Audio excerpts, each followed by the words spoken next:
to Tamil Gospel Tabernacle channel. கர்த்தருடைய பரிசுத்த நாமத்துக்கு மகிமை உண்டாவதாக. Glory be to the holy name of the Lord. ஏசாயா 51 அதிகாரம் 9 வசனம் வாசிக்க கேட்கலாம். Isaiah chapter 51 verse 9. ஏசாயா 51 9 10 வாசிக்கலாம். Isaiah chapter 51 verse 9 and 10. எழும்பு எழும்பு பலன்கொள், கர்த்தரின் புயமே, முந்தின நாட்களிலும் பூர்வ தலைமுறைகளிலும் எழும்பினபடி எழும்பு. ராகாபை துண்டித்ததும் வலசர்ப்பத்தை வதைத்ததும் நீதான் அல்லவோ? மகா ஆழத்தின் தண்ணீர்களாகிய சமுத்திரத்தை வற்றி போக பண்ணினதும் மீட்கப்பட்டவர்கள் கடந்து போக கடலின் பள்ளங்களை வழியாக்கினதும் நீதான் அல்லவோ? Awake, awake, put on strength, O arm of the Lord. Awake as in ancient days, in generations of old. Art thou not it hath cut Rahab and wounded the dragon?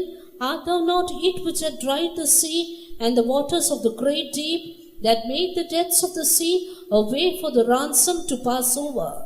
கர்த்தருடைய பரிசுத்த நாமத்துக்கு மகிமை உண்டாவதாக. Glory be to the holy name of the Lord. இங்கே ஒரு அழைப்பு கர்த்தருடைய புயமாய் வாழ்கிற ஜனங்களுக்கு கொடுக்கப்படுகிறதை நாம் பார்க்கிறோம். And here a calling is given to the people of God in this matter. எழும்பு எழும்பு பலன்கொள், கர்த்தருடைய புயமே நீ பூர்வ காலத்தை போல எழும்பு என்று சொல்லப்பட்டிருக்கிறது. Here it's mentioned, awake, awake, put on the strength, O arm of the Lord, awake. நாம் ஒரு தேவனுடைய பிள்ளைகள், கர்த்தருடைய புயம். And we are the children of God and the arm of the Lord. ஒவ்வொரு தேவனுடைய பிள்ளைகளும் கர்த்தருடைய புயம் என்று அழைக்கப்படுகிறார்கள். Each child of God is called as the arm of the Lord. நாம் கர்த்தரின் புயமாக இருந்தால் கர்த்தருக்காக எழும்பி பலன் கொண்டு கர்த்தருக்காக கிரியை செய்ய வேண்டிய காலங்கள் இதுதான். And this is the time that we have to raise up for the Lord as an arm of the Lord and work for the Lord. ஏனென்றால் இந்த கர்த்தருடைய புயத்தை குறித்து முந்தின நாட்களில் என்ன நடந்தது என்று தெளிவாக சொல்லப்பட்டிருக்கிறது. Because it is mentioned here what has happened about the arm of the Lord in the ancient days. ஒன்று நீங்கள் எழும்ப வேண்டும், இல்லாவிட்டால் கர்த்தர் உங்களை எழும்ப பண்ண வேண்டும். One, you must rise up or the Lord should make us to rise up. இந்த நாளைக்கு பின்பு கர்த்தர் உங்களை எழும்ப பண்ணுவார் என்று நான் வேதவசனத்தின் வெளிச்சத்தில் விசுவாசிக்கிறேன். And in the light of the word of God, I believe the Lord will raise up you in these days. இங்கே சொல்லப்பட்டிருக்கிறது, நீ எழும்பினால் என்ன நடக்கும்? And what will happen if you rise up here? It is mentioned. ராகாபை துண்டித்ததும் நீதான் அல்லவோ? And all the dove that hath cut Rahab. வலுசர்ப்பத்தை வதைத்ததும் நீதான் அல்லவோ? And one who has wounded the dragon. மகா ஆழத்திலே தண்ணீரை வற்றி போக பண்ணினதும் நீதான் அல்லவோ? And you are the one who made the rich deep seas are dried. மீட்கப்பட்டவர்கள் கடந்து போக கடலை வற்றி போக பண்ணினதும் வழியாக்கினதும் நீதான் அல்லவோ? And you are the one that waters the great deep hath made. ஒரு தேவனுடைய பிள்ளை என்று சொல்லுகிறவன் தேவனுடைய கரங்களில் ஒரு ஆயுதமாக நிற்க வேண்டிய ஒரு காலம் இது. And this is the time as a child of God should be as a weapon in the hands of God. வால வயதின் புத்திரர் பலவான் கையில் உள்ள அன்புகளுக்கு ஒப்பாய் இருக்கிறார்கள் என்று வேதம் சொல்லுகிறது. And the word of God says the youthful are in the arm of the Lord as an armor.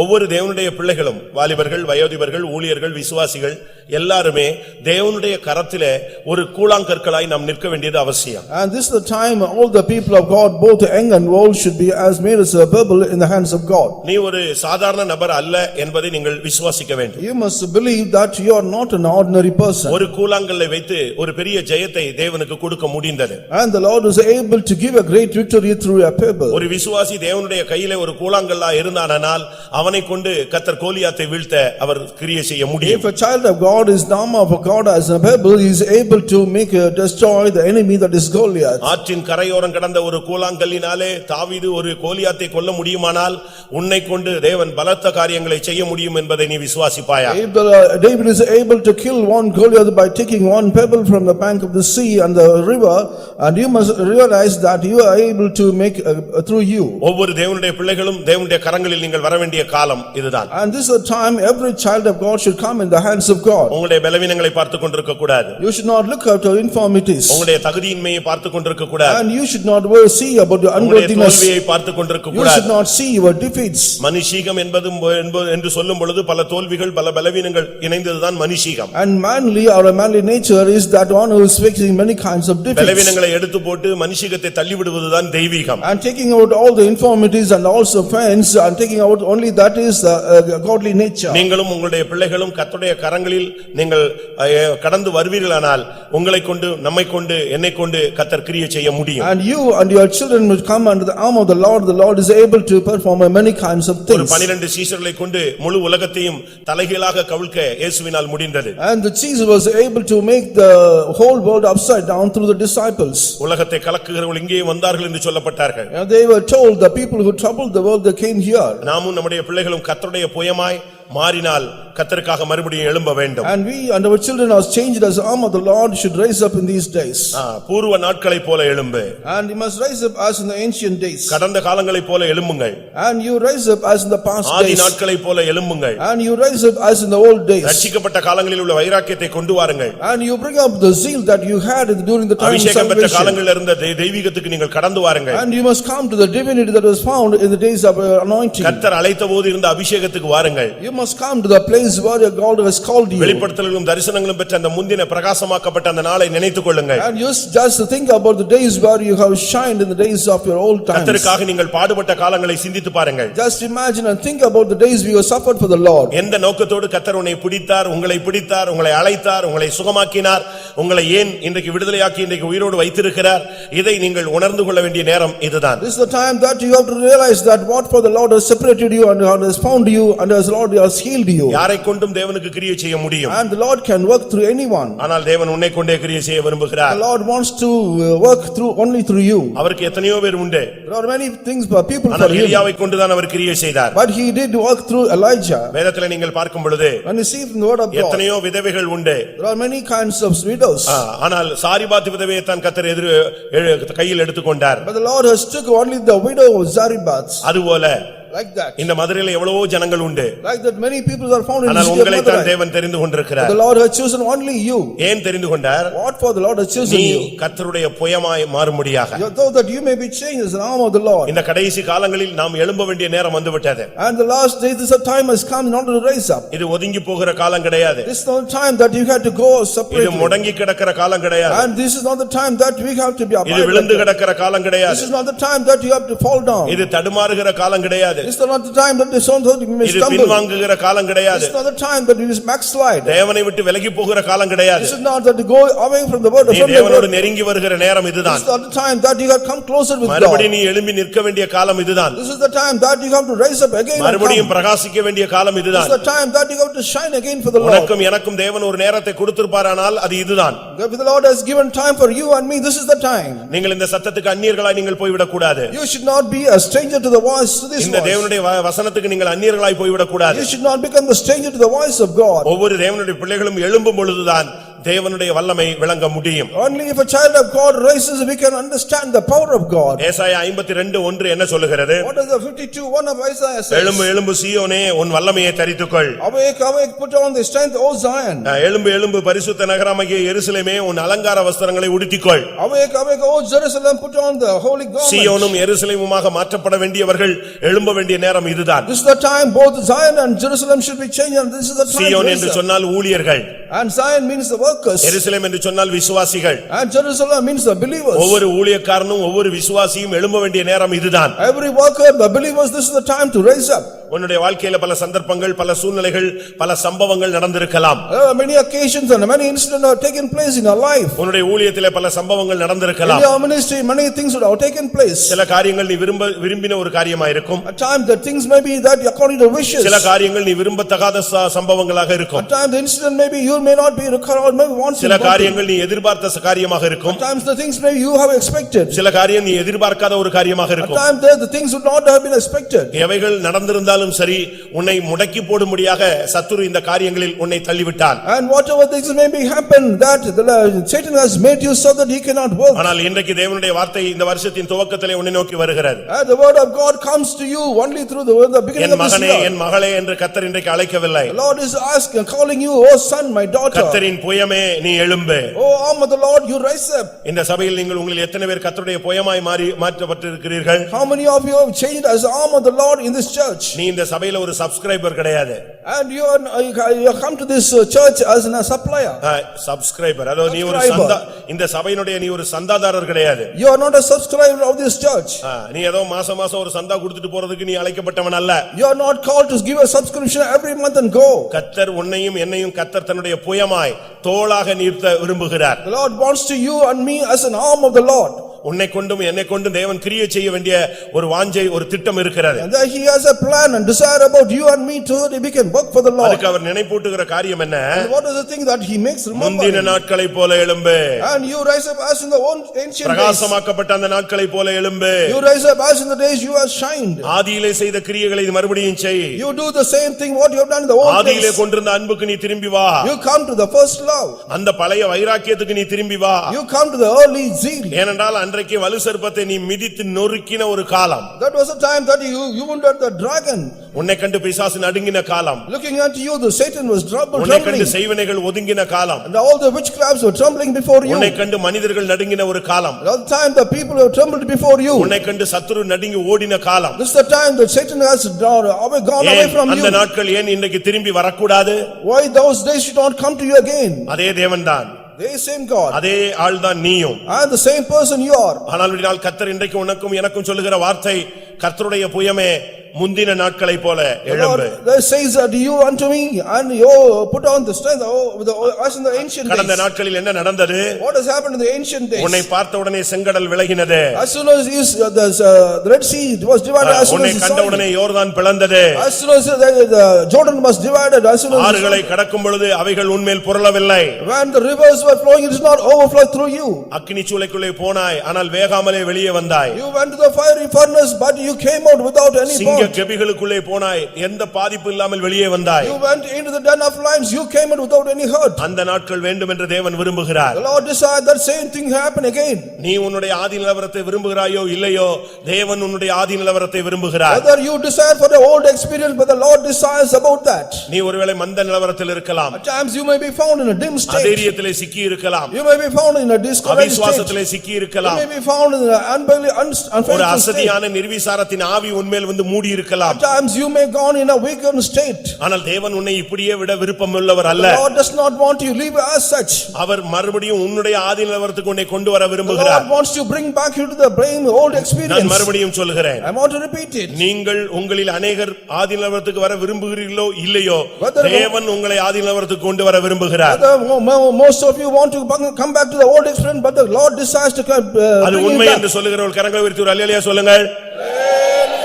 வெளிப்படுத்தல் 2ஆம் அதிகாரத்தை நாம் பார்க்கும் பொழுது, When we see Revelation chapter 2, வேதம் என்ன சொல்லுகிறது? what does the word of God say? நீ ஆதி நிலவரத்துக்கு வரும்படியாக நான் நினைப்பூட்டுகிறேன். And I remembering so that you may come to the first state. ஆதியில் கொண்டிருந்த அன்பை விட்டாய் என்று உன்மேல் எனக்கு ஒரு குறை இருக்கிறது. And there is a shortcoming that you have left the first love. நீ மறுபடியும் அந்த ஆதி நிலவரத்துக்கு வரும்படியா நான் வாஞ்சிக்கிறேன். I desire that you must come to the first love. அந்த சபை வாஞ்சிக்கவில்லை. And the church did not like அந்த that. ஜனங்கள் வாஞ்சிக்கவில்லை. The people did not desire. அந்த சபையின் போதகர் வாஞ்சிக்கவில்லை. The preacher of the church did not அந்த desire. சபையினுடைய பழைய விசுவாசிகள் வாஞ்சிக்கவில்லை. The old believers did not desire that. அந்த சபையில் உள்ள வாலிபர்கள் விரும்பவில்லை. The youths did not desire ஆனால் about that. தேவன் அந்த சபையை மறுபடியும் தன்னுடைய ஆதி நிலவரத்துக்கு கொண்டு வரும்படியாக அவர் போராடுகிறார். But the Lord is struggling so that he may bring back the church again to the old state. ஒருவேளை நீ உன்னுடைய குடும்பமும் பின்மாற்றத்திலே காணப்படலாம். Sometimes you and your family may be found in the backsliding state. உன்னுடைய விசுவாசம் பின்தங்கி போயிருக்கலாம். And your faith would have gone back. உன்னுடைய பிரதிஷ்டை குறைந்து போயிருக்கலாம். The consecration had gone back. உன்னுடைய நீதியின் கிரியைகள் வற்றி போயிருக்கலாம். All the actions of righteousness have gone dried up. ஆனாலும் உன்னை அழைத்த தேவன் உன்னை மறுபடியும் பிரகாசிக்க வைக்க விரும்புகிறார். The Lord who has called you wants to brighten your shine to அதனால்தான் shine. இன்றைக்கு கர்த்தருடைய வார்த்தை வருகிறது, சீயோனே நீ எழும்பு. The word of the Lord is coming towards you. O Zion, rise up. எருசலேமே உன் அலங்கார வஸ்திரத்தை மறுபடியும் உடுத்திக்கொள். O Jerusalem, put on thy garment. இதுதான் தேவனுடைய வார்த்தை, தேவனுடைய வாஞ்சை. And this is the word of God, the desire of God. எழும்பு எழும்பு, நீ பூர்வ நாட்களை போல எழும்பு. And awake, awake as in the ancient times. ஒரு விசுவாசி எப்படி எழும்ப வேண்டும்? How can a believer can rise up? எந்த தன்மையிலே எழும்ப வேண்டும்? In what manner he could rise up? ஒரு சிங்கம் சிங்கத்தை போல தான் எழும்பணும்.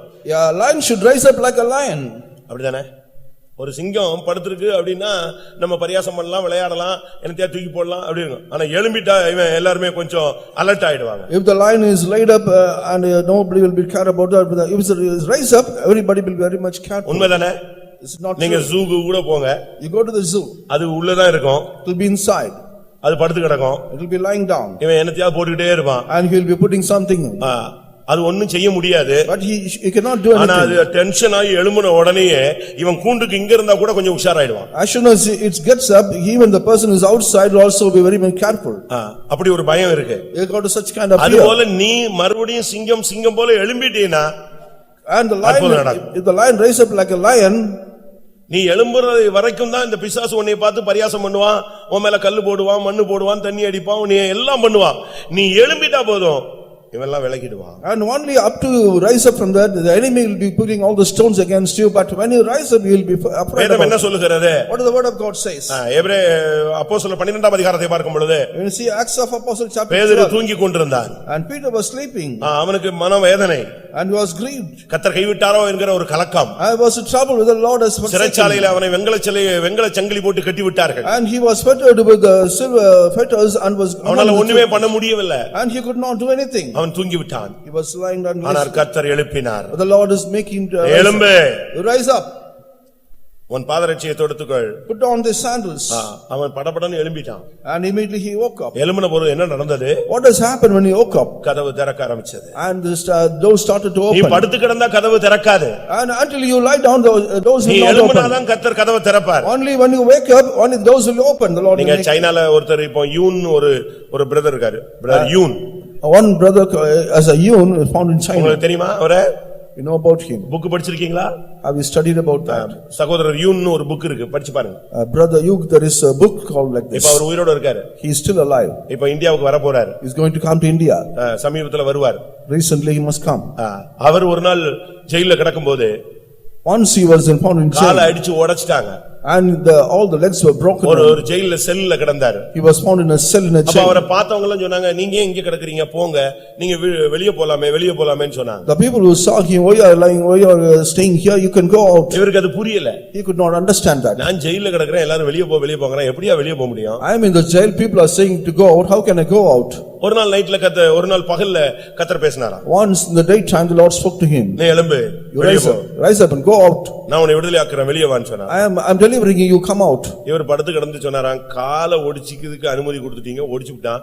இப்ப நான் எழும்பி நில்லுன்னா எங்க எழும்புறது? காலே எலும்பெல்லாம் ஓடிஞ்சு நீட்ட முடியாம கஷ்டப்பட்டுட்டு இருக்கேன். And he was lying down, he said, the people have broken my legs, how can I stand up and come? கர்த்தர் சொன்னாரா, நீ எழும்பு, நீட்டி பாருனார். The Lord said, you stretch out your leg, you strike. கால் நீட்டி பார்த்தா கால் நீட்டிடுச்சு. And when he stretched his leg, it was found. அந்த book படிச்சிருக்கீங்களா? Have you studied that book? உடனே அவருக்கு ஆச்சரியமாயிருச்சு, என்னடா ஒடிஞ்ச கால் சரியாயிடுச்சு. Immediately he was marveled about that, how can the leg. நீ வெளிய வான்னு சொன்னாரா? He asked the Lord to come out. அவர் சொன்னாரா, கதவு பூட்டி இருக்காங்களே. And still the lock is door is நீ locked. போன்னு சொன்னாரா, அங்க பார்த்தா திறந்து கிடந்துச்சு. You go, you will see that door is open. ஆச்சரியமா இருந்துச்சு. It was very wonderful. வெளிய வந்தாரு. He came out. அவரை அடிச்சவங்க, அவரை கண்ட்ரோல்ல வச்சிருக்கிற அவ்வளவு அதிகாரிகளும் எதிர வர்றாங்க போறாங்க, இவர் பாட்டுக்கு வெளிய வந்துட்டே இருந்தார். All the people who bet him and people they are finding, but he is coming out from the jail. வெளிய வந்துட்டாரு. He came out. கதவு திறந்தே கிடந்துச்சு. இவரை கண்டவர்கள் கண்டுகொள்ளாதவர்கள் போல் போய்விட்டார்கள். ஏன்னா எல்லாருக்குமே கர்த்தர் என்ன வச்சிருந்தாரு? குருட்டாட்டம் பிடிக்க வச்சிருந்தாரு. And the door was open, the people who saw him, they left him as such that he has not noticed him. இவர் வெளியே போய் ஒரு குறிக்கப்பட்ட வீட்டுக்கு போய் சேர்ந்தார். And he went to a particular house. அந்த வீட்ல போனா அந்த சகோதரி இல்ல, அவங்களுக்கு 2 பெண் பிள்ளைகள் அவங்க இருந்தாங்க வீட்ல. But sister was not, but the 2 daughters were found in the place. இவர் போய் கதவை தட்டினார். And he knocked the door. அந்த 2 வாலிப பிள்ளைகள் வந்தாங்க. And the young girls came out. யாருன்னு கேட்டாங்க. Asked me, who are they? நான் தான் யூன் வந்திருக்கிறேன். And I am Yun. ஓ ஆமா, எங்க அம்மா நேத்து தரிசனம் பார்த்து சொன்னாங்க, நாளைக்கு யூன்ங்கறவர் வருவாரு, நம்ம வீட்டுக்கு வருவாருன்னு சொன்னாங்க, வாங்கன்னு சொல்லி உள்ள எடுத்துக்கிட்டாங்க. And yesterday my mother saw in the vision that you will come tomorrow. இவர் வீட்டுக்குள்ள போய் கொஞ்ச நேரத்துல சைரன் கேட்டது, இவர் தப்பி விட்டாருன்னு இவரை தேட ஆரம்பிச்சாங்க. And as soon as he went inside the house, there was a siren, but the people noticed that. முதலாம் நூற்றாண்டுல பேதுருவை விடுதலையாக்குனதல்ல, 21ஆம் நூற்றாண்டிலேயும் கர்த்தர் பேதுருக்களை விடுதலையாக்குகிறார். Not only the early century, even the 21st century, the Lord is delivering like Peter. நீங்கள் எழும்பணும். You must rise up. நீங்க எழும்பிட்டா போதும், அடைக்கப்பட்ட கதவுகள் திறக்கும். நீ படுத்துக்கிட்டே படுத்துக்கிட்டே சாப்பிடணும் நினைச்சா முடியுமா? When you rise up, all the doors that is closed will be open, and you will not be knocking, but நீ எழும்பு, கர்த்தர் எழும்புவார். And you rise up, the Lord will make you to rise up. நீ எழும்பு, கர்த்தர் உனக்காக வைராக்கியமா எழும்புவார். And you rise up, the Lord will rise up for you with the God. அந்த இளைய குமாரன் தன் வீட்டை நோக்கி வந்தான், தகப்பன் அவனை நோக்கி வந்தான். And the younger son came towards his house, but the father also went towards him. Pastor டியூ அவர்கள் சொல்லும் பொழுது, Pastor T was mentioning about it. ஒரு அடி நீ எடுத்து வை, தேவன் உன்னை நோக்கி 100 அடி எடுத்து வைப்பார். You step out 1 feet, the Lord will take you 100 feet towards you. நீ எழும்பு, கர்த்தர் உனக்காக எழும்புவார். You rise up, the Lord will rise up for you. எப்படி ஒரு தேவனுடைய பிள்ளைகள் எழும்ப வேண்டும்? How can a child of God can rise up. அதை குறித்து நாம் சில வசனங்களை நாம் இன்றைக்கு சிந்திப்பது நலமாயிருக்கும். It will be very good so that we can meditate the words like this. நாம் இந்த நாட்களில் எழும்ப வேண்டும். எப்படி எழும்புறது? During these days we must rise up how? நியாயாதிபதிகள் Judges 5ஆம் அதிகாரம் chapter 5 7ஆம் வசனம். verse 7 of Judges. தெபோராளாகி நான் எழும்புமளவும் இஸ்ரவேலிலே நான் தாயாக எழும்புமளவும் கிராமங்கள் பாழாய் போயின, இஸ்ரவேலின் கிராமங்கள் பாழாய் போயின. The inhabitants of the villages ceased, they ceased in Israel, until that I Deborah arose, O mother in Israel. இஸ்ரவேலிலே நான் தாயாக எழும்பும் அளவும் இஸ்ரவேலின் கிராமங்கள் பாழாயின. The inhabitants of the village of ceased, they ceased in Israel until I Deborah arose. தெபோராளாகிய நான் எழும்பும் அளவும் அவைகள் பாழாய் போயின. And until that I Deborah arose, that arose mother. ஒரு விசுவாசி தாயாக எழும்ப வேண்டும். And a believer should rise up as a mother. சும்மா இருக்கிற விசுவாசி அப்படி இருக்கிற மாதிரி அதே கடன் வாங்கி அதே வட்டிக்கு வாங்கி அதே வட்டிக்கு கொடுத்து அதே பின்மாற்றத்துல எழும்பி ஒரு பிரயோஜனம் கிடையாது. And there is no use at all by rising a mother getting a debts and also found in the same அது state. தூக்கத்துல எழும்பி நடக்கிறது மாதிரி இருக்கும். It is like that walking from the நீ sleep. கர்த்தருக்காக எழும்பினால் கர்த்தருடைய புயமாய் எழும்ப வேண்டும். When you rise up for the Lord, you must rise up as an arm of the Lord. நீ கர்த்தருக்காக எழும்பினால் ஒரு தாயாக எழும்ப வேண்டும். If you rise up for the Lord, you must rise up as a mother. இன்னைக்கு எல்லாரும் குழந்தை பெற்றவங்க எல்லாம் தாயின்னு சொல்லுவாங்க. And all the people who are begged, they can call ஆனா themselves. எத்தனையோ தாய்மார்களுக்கு பிள்ளையை வளர்க்க தெரியாது. But they cannot bring up the child. குளிப்பாட்ட தெரியாது. They cannot make to தண்ணியை wash. தூக்கி நேரா மூக்குல ஊத்தி விட்டுருவா. And they will pour the water straight. அதுக்கு ஃபீட் பண்ண தெரியாது. They cannot feed the child. அத தூக்க தெரியாது. கழுத்தை விட்டுருவாங்க. கழுத்து எங்கிட்ட ஒடிஞ்சிட்டு போய்டும். And they cannot take the child with this. அதனால தான் பைபிள்ல சொல்லி இருக்கு, ராஜாக்கள் உன்னை வளர்க்கும் தந்தைகள் அவருடைய கை தாய்கள் உன்னை வளர்க்கும் நாயகிகள் என்று பைபிள்ல சொல்லி இருக்கிறார். And the word of God says on the kings and also queens that will all to bring up your child. ஒரு தேவனுடைய பிள்ளையை யார் வளர்க்கணும்? And a child of God who can bring up? ஏசாயா 49:23ல பாத்தீங்கன்னா 41:29 of Isaiah 23 ராஜாக்கள் உன்னை வளர்க்கும் தந்தைகள் அவருடைய நாயகிகள் உன் கை தாய்கள் என்று வேதம் சொல்லுகிறது. And the word of God says the kings and the queens of the ராஜாக்கள் உன்னை வளர்க்க வேண்டும். வேகமா சொல்லுங்க. கர்த்தருடைய பரிசுத்த நாமத்துக்கு மகிமை உண்டாவதாக. Glory be to the name of the Lord. ஒரு தேவனுடைய பிள்ளையை வளர்க்கணும்னா தாய்கள் தேவை. And mothers are necessary to bring up a child. சபை வளரணும்னா நாம் தாயாக எழும்ப வேண்டிய ஒரு காலம். If the church has to rise up, we need mothers. தாய் இருந்தாதான் அங்க பிள்ளைகள் வளர முடியும். Only if there is mother, the children can grow. சபையில உள்ள ஜனங்கள் வளரணும், புறஜாதிகள் வந்து இங்க கொண்டு வந்து கர்த்தருக்குள்ள வளர்ச்சி அடையணும்னா ஒவ்வொரு விசுவாசியும் தாயாய் மாறணும். If the people has to grow, the other strangers should come here, means that all the people here should be made as mothers. நாம் தாயாக மாறாவிட்டால் இஸ்ரவேலின் கிராமங்கள் பாழாய் போகும். And until become the mothers, the inhabitants of Israel will be desolate. அந்த தாய்க்கு தான் அந்த பிள்ளையினுடைய அருமை தெரியும். Only the mother knows about the condition of the child. அந்த தாய்க்கு தான் அந்த பிள்ளையினுடைய weight தெரியும், உண்மையான நிலவரம் தெரியும். Only the mother knows the actual situation of the child. ஒரு பையன் படிக்கலன்னு சொல்லிட்டு எனக்கு பயங்கர டென்ஷன் ஆயி போச்சு. And I was very much moved when the boy did not study. Sunday school ஒழுங்கா படிக்கலன்னு சொல்லிட்டு அவனை இன்னைக்கு சரியான ட்ரீட்மென்ட் கொடுத்துறணும்னு நான் முயற்சி எடுத்தேன். But I tried to give a right treatment so that he can study the Sunday school lessons well. என்னுடைய treatment வந்து ரொம்ப டஃப்பா இருக்கு. My treatment will be very tough. இப்போ கொஞ்ச நாள் அதை நான் நிறுத்தி வைத்திருக்கேன். But I got stopped for a little time. சிவகாசியில நான் அதை யூஸ் பண்ணேன். I did use that in Sivagasi. அதனால நான் சிவகாசியில இருந்து போற வரைக்கும் அது ஃபர்ஸ்ட்லயே நின்னுட்டு இருந்துச்சு. Until I left Sivagasi, the same was standing. பொன்னகரத்துல இருந்து ஃபர்ஸ்ட் சிவகாசிக்கு போன உடனே சண்டே ஸ்கூல் ரிசல்ட் என் கையில கொடுத்தாங்க. And as soon as I went to Sivagasi from Ponnagaram, they gave the result of Sunday school to me. நான் அதை வாங்கி பார்த்தா எனக்கு ரொம்ப கஷ்டமா இருந்துச்சு. I saw that I was badly ஒரு பெரிய மூங்கில் எடுத்துட்டு உள்ள போனேன்.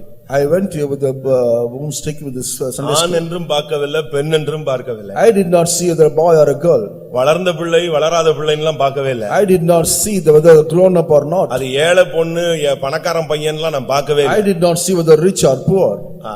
50 மார்க்குக்கு குறைவா இருந்த அனைவருக்கும் ஒரு அடி, ஒரு shot. The students who got less than 50 marks, I gave a good ஒரு 5 பேரை அடிக்கிறதுக்குள்ள 50 மார்க்குக்கு குறைவான 50 பேர் அங்க உட்கார்ந்து தானாவே அழ ஆரம்பிச்சிட்டாங்க, ஸ்டார்ட் பண்ணிட்டாங்க. As soon as I started to beat at least 5 children, other people started to study. அதுக்காக நான் நிறுத்தவும் இல்லை. I did not stop with that. அதே ஸ்பீட்ல 50 பேருக்கும் 50 மார்க் குறைஞ்ச 50 பேருக்கு அடி விழுந்துச்சு. The same speed I gave the beating to all the people who get college பொண்ணு இருந்துச்சு, மெடிக்கல் படிக்கிற பொண்ணு இருந்துச்சு, பெரிய பையன் இருந்தா, யாரையும் நான் பார்க்கல.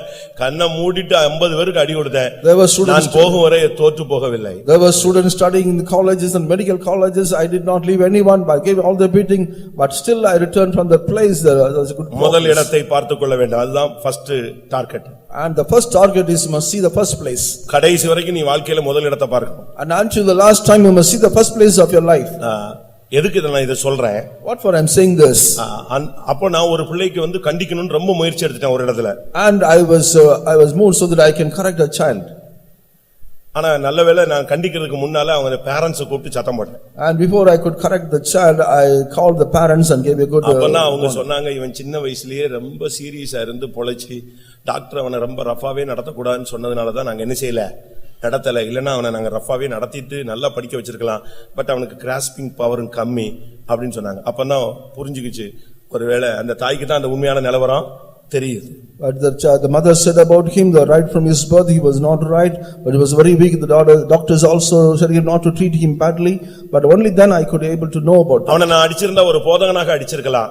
ஆனா நான் தாயாக அவனை ட்ரீட் பண்ணிருக்க முடியாது. And I could have beaten him as a preacher or a worker, but I could not treat him as a mother. அந்த தாய்க்கு தான் அந்த பிள்ளையினுடைய உண்மையான நிலவரம் தெரியும். Only the mother knows the true condition of a child. அதுபோல நம்முடைய விசுவாசிகள் இந்த நாட்களிலே ஆத்துமாக்களை குறித்த ஒரு கரிசனையோடு இருந்து சபையை கட்டி எழுப்பணும்னா எல்லாரும் தாயாக மாற வேண்டும். And if all our people should be made us very concerned about all the church of God, and all the people should have a great concern about that.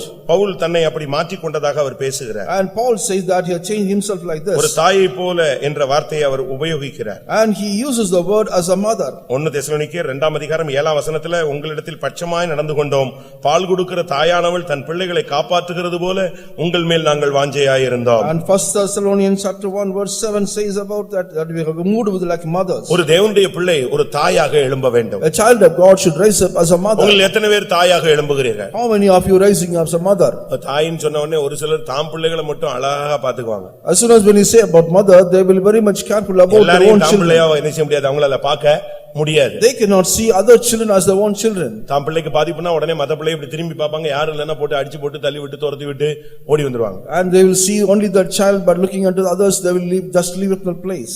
அப்படியே நம்ம சண்டே ஸ்கூல்ல அப்படிப்பட்ட தாய்மார்களை நீங்கள் பார்க்கலாம். And we can see such kind of place in the Sunday school. ஏன் போட்டிகள் பொறாமைகள் வருது? Why there is competition and also எல்லாம் நம்ம பிள்ளைங்கங்கற அந்த மனப்பான்மை நமக்கு வரல.